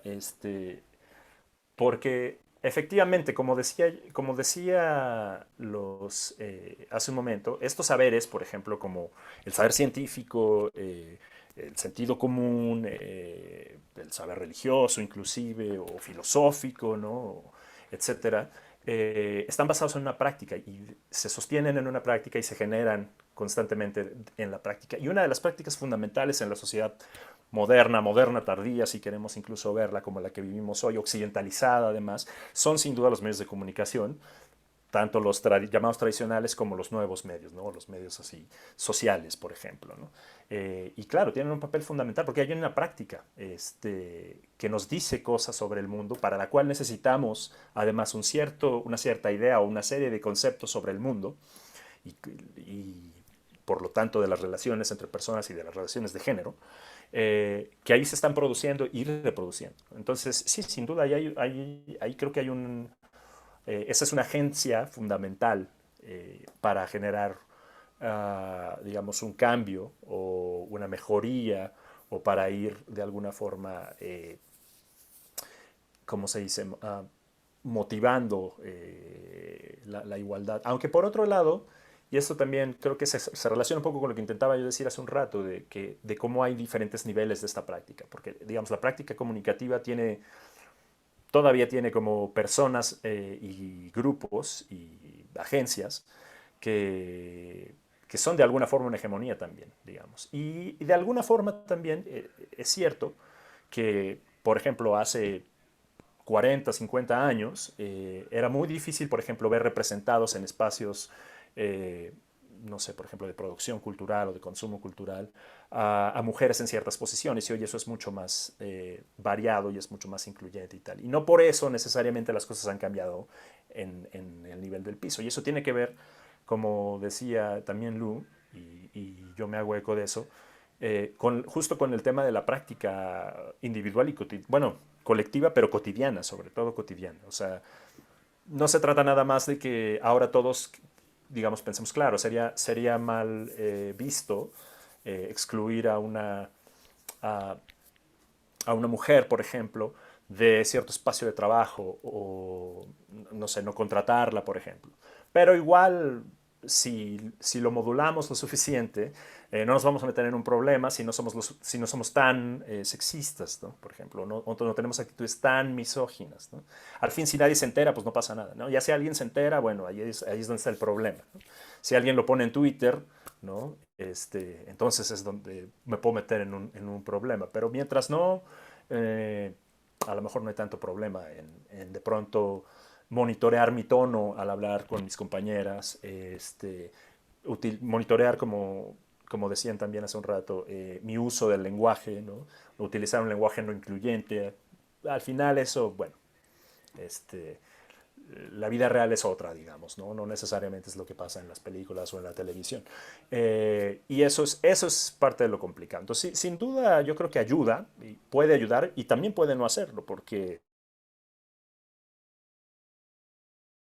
Y creo que también, esa es una cosa un poco aparte, pero parte de mi idea de por qué, por ejemplo, en los medios más tradicionales,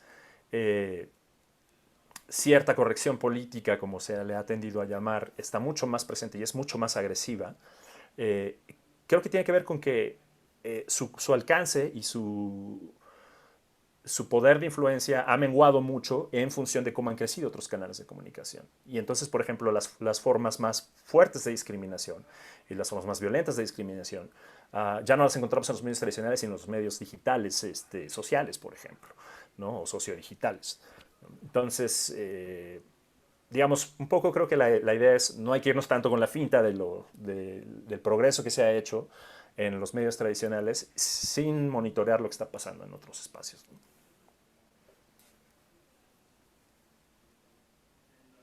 En este sentido tienes mucha razón, porque también muchas de las cosas quedan en el discurso, ¿no?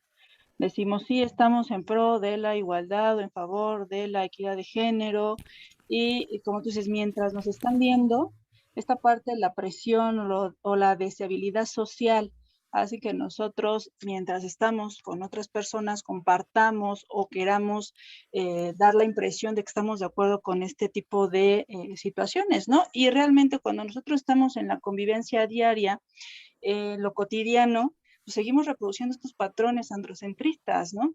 En donde, bueno, pues quien tiene a lo mejor muchas veces derecho de seguir estudiando o de tener una carrera universitaria porque tiene que mantener, porque tiene que trabajar, es el hombre. La mujer no, porque bueno, pues se va a casar, va a tener hijos, y entonces, pues tú no es necesario que estudies, ¿no? Cómo desde niños efectivamente y desde niñas nos enseñan o nos van perfilando hacia qué tipo de actividades podemos realizar, y también en el momento en que estamos pensando en estudiar una carrera universitaria, ¿cuál sería la ideal de acuerdo a tu sexo, ¿no? Ya no tanto sobre si piensan en tu identidad, con qué te estás identificando, sino con base al sexo. Entonces vamos a las carreras femeninas o vamos a estas carreras en donde solamente están los hombres presentes. Y además también qué otras situaciones podemos estar viviendo las mujeres que en algún momento desean precisamente incursionar en estas carreras STEP, qué tipo de violencias o qué tipo de situaciones pueden estar viviendo precisamente por el hecho de ser mujeres, ¿no?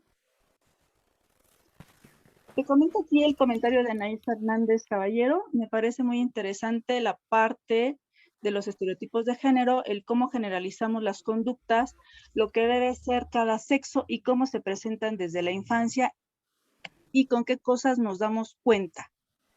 Creo que debemos prestar mucha atención a... Ay, perdón, es que se me baja muy rápido el chat. A cómo nos expresamos y lo que pensamos. Muchas gracias. Bien. Sí, bueno, como decía, creo que eso tiene que ver con un poco también con lo que decía Lu y con lo que yo intentaba también medio como retomar, que es esta idea de uno mismo tiene que comenzar a hacer ese análisis desde adentro, ¿no? Eso a veces suena peligrosamente cercano a el cambio está en uno mismo, ¿no? Pero no es necesariamente la idea, digamos, de que si yo cambio, cambia todo. Obviamente no es así necesariamente, pero más bien si yo no cambio, para empezar, pues difícilmente va a cambiar algo más. Es más bien esa la idea, ¿no? No es como que solo cambiando yo ya cambio todo, sino que si no empiezo a cambiar yo individualmente, pues va a ser difícil cambiar cosas más grandes. Y efectivamente, o sea, como decía al principio, todos alguna vez hemos actuado, incluso a veces sin darnos cuenta, en función de esta idea de, bueno, es que así son las personas, así son los hombres, así son las mujeres, así son eh, los estudiantes, así son las profesoras, etcétera, ¿no?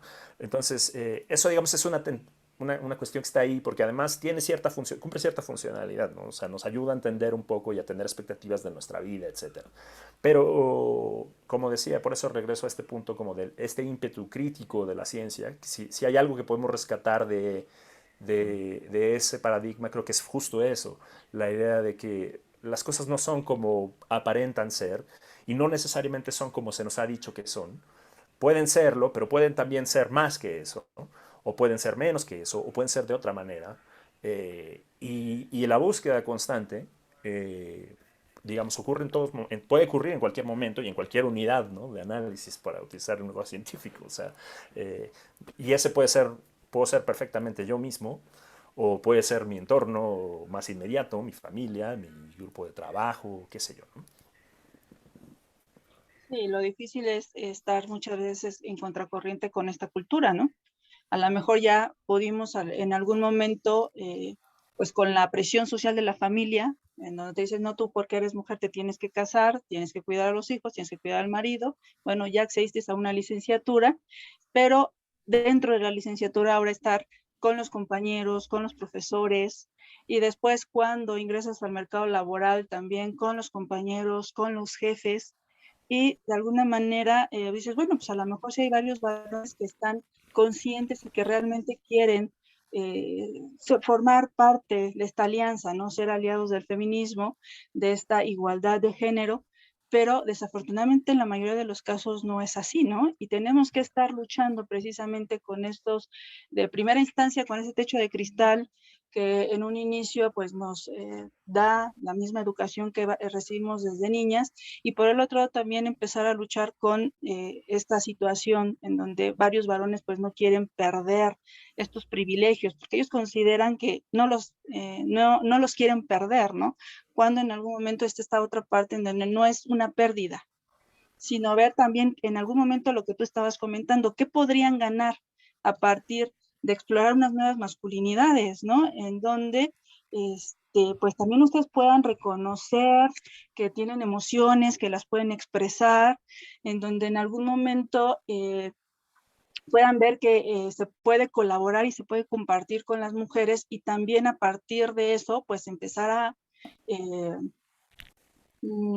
a conocer otras formas, ¿no? Otras perspectivas para poder ir desarrollando, en este caso, bueno, pues el caso de la ciencia, ¿no? O de los trabajos en donde se pueden encontrar un montón de líneas para poder generar conocimiento. Claro. No, hubo también un comentario, no recuerdo cómo el nombre de la persona, pero hacía un comentario a la presentación de Lu que tenía que ver con esto, ¿no? Y decía, bueno, también hay una cuestión de revisar yo mi propia masculinidad, y esta idea surgió esta idea también de las nuevas masculinidades, ¿no? Digamos, el término de nuevas no es uno que a mí particularmente me convoque demasiado, porque además creo que se ha utilizado tanto que medio que ha perdido un poco su esencia o su significado, pero digamos la idea creo que la entiendo, y es esta de una masculinidad como alternativa a la que entendemos como dominante o como hegemónica, que ha además probado ser perniciosa en muchos sentidos, ¿no?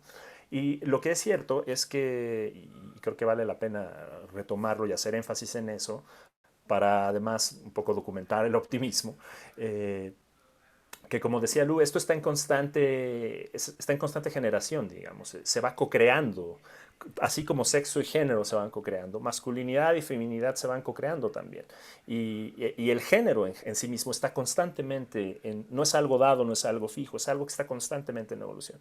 Y justo por eso es que podemos ver este tipo de cosas de las que hablaba, ¿no? Por ejemplo, cómo los discursos van cambiando, cómo ciertas prácticas, como la práctica comunicativa, se puede ir modificando, de manera que los roles, de alguna manera, las expectativas, etcétera, los mandatos, se vayan modificando también. Entonces, eso es posible, digamos, cuesta mucho trabajo, es muy complicado, hay que remar mucho contracorriente si se quiere, hay que pagar ciertos costos también, como bien decías, si bien no se trata como de necesariamente martirizarse o inmolarse, digamos, hay costos que se tienen que pagar, o sea, no, digamos, puede resultar mucho más cómodo ver que algo está pasando que en términos, por ejemplo, de inequidad o de desigualdad de género y no hacer nada al respecto, a intentar hacer algo o intentar decir algo. Eso puede ser mucho más costoso. De entrada puede ser mucho más incómodo, puede costarnos cierta ventaja, cierta posición de poder, qué sé yo. Pero se tiene que hacer, digamos, también, ¿no? Si no lo hacemos, muy difícilmente va a cambiar esto para donde queremos que cambie, ¿no? Gracias, Ali. ¿Alguno de los participantes o asistentes gustarían hacerle una pregunta o algún comentario al doctor Ali?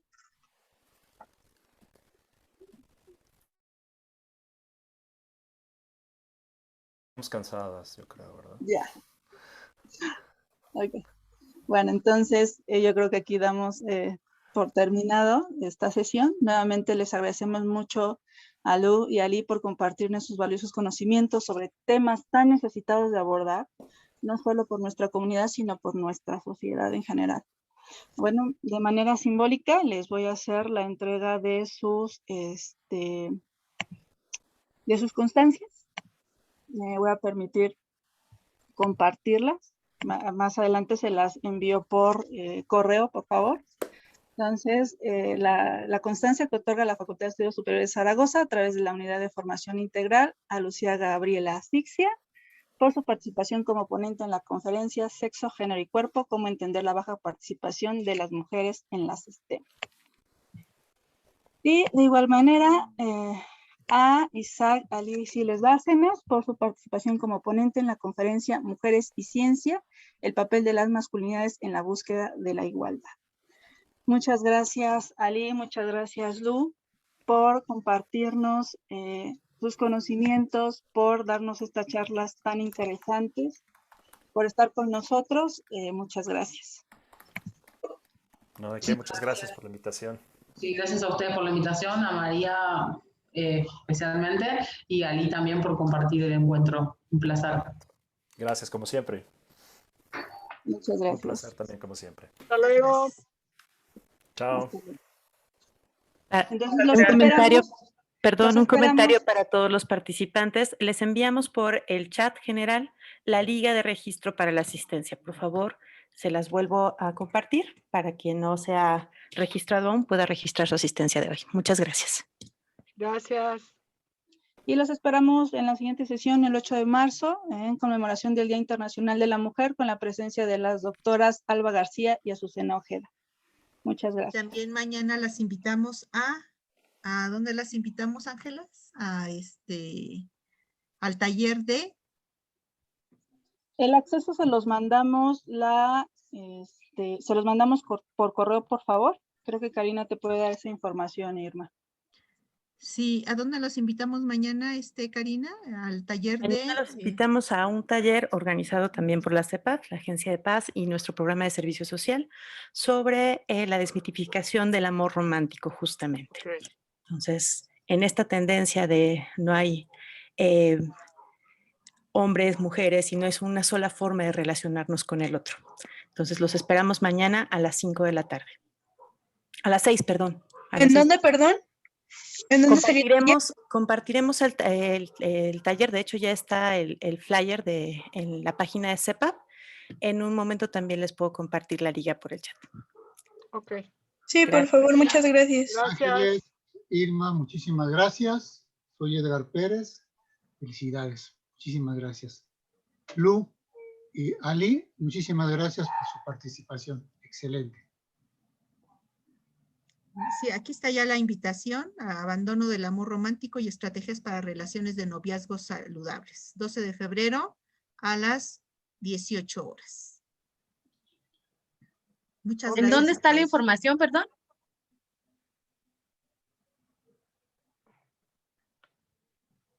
En el Facebook de CEPAP. Ahí lo La pueden página de encontrar. CEPAP, les envío en este momento la liga de la página para que se suscriban y estén pendientes de las actualizaciones y los eventos que estaremos transmitiendo. Pues muchas gracias. Buenas Gracias. tardes a todas y a todos. Muchas gracias, doctor Vicente. Y hasta luego. Muchas gracias. Hasta luego. Muchas gracias. Felicidades a los ponentes. Buenas tardes.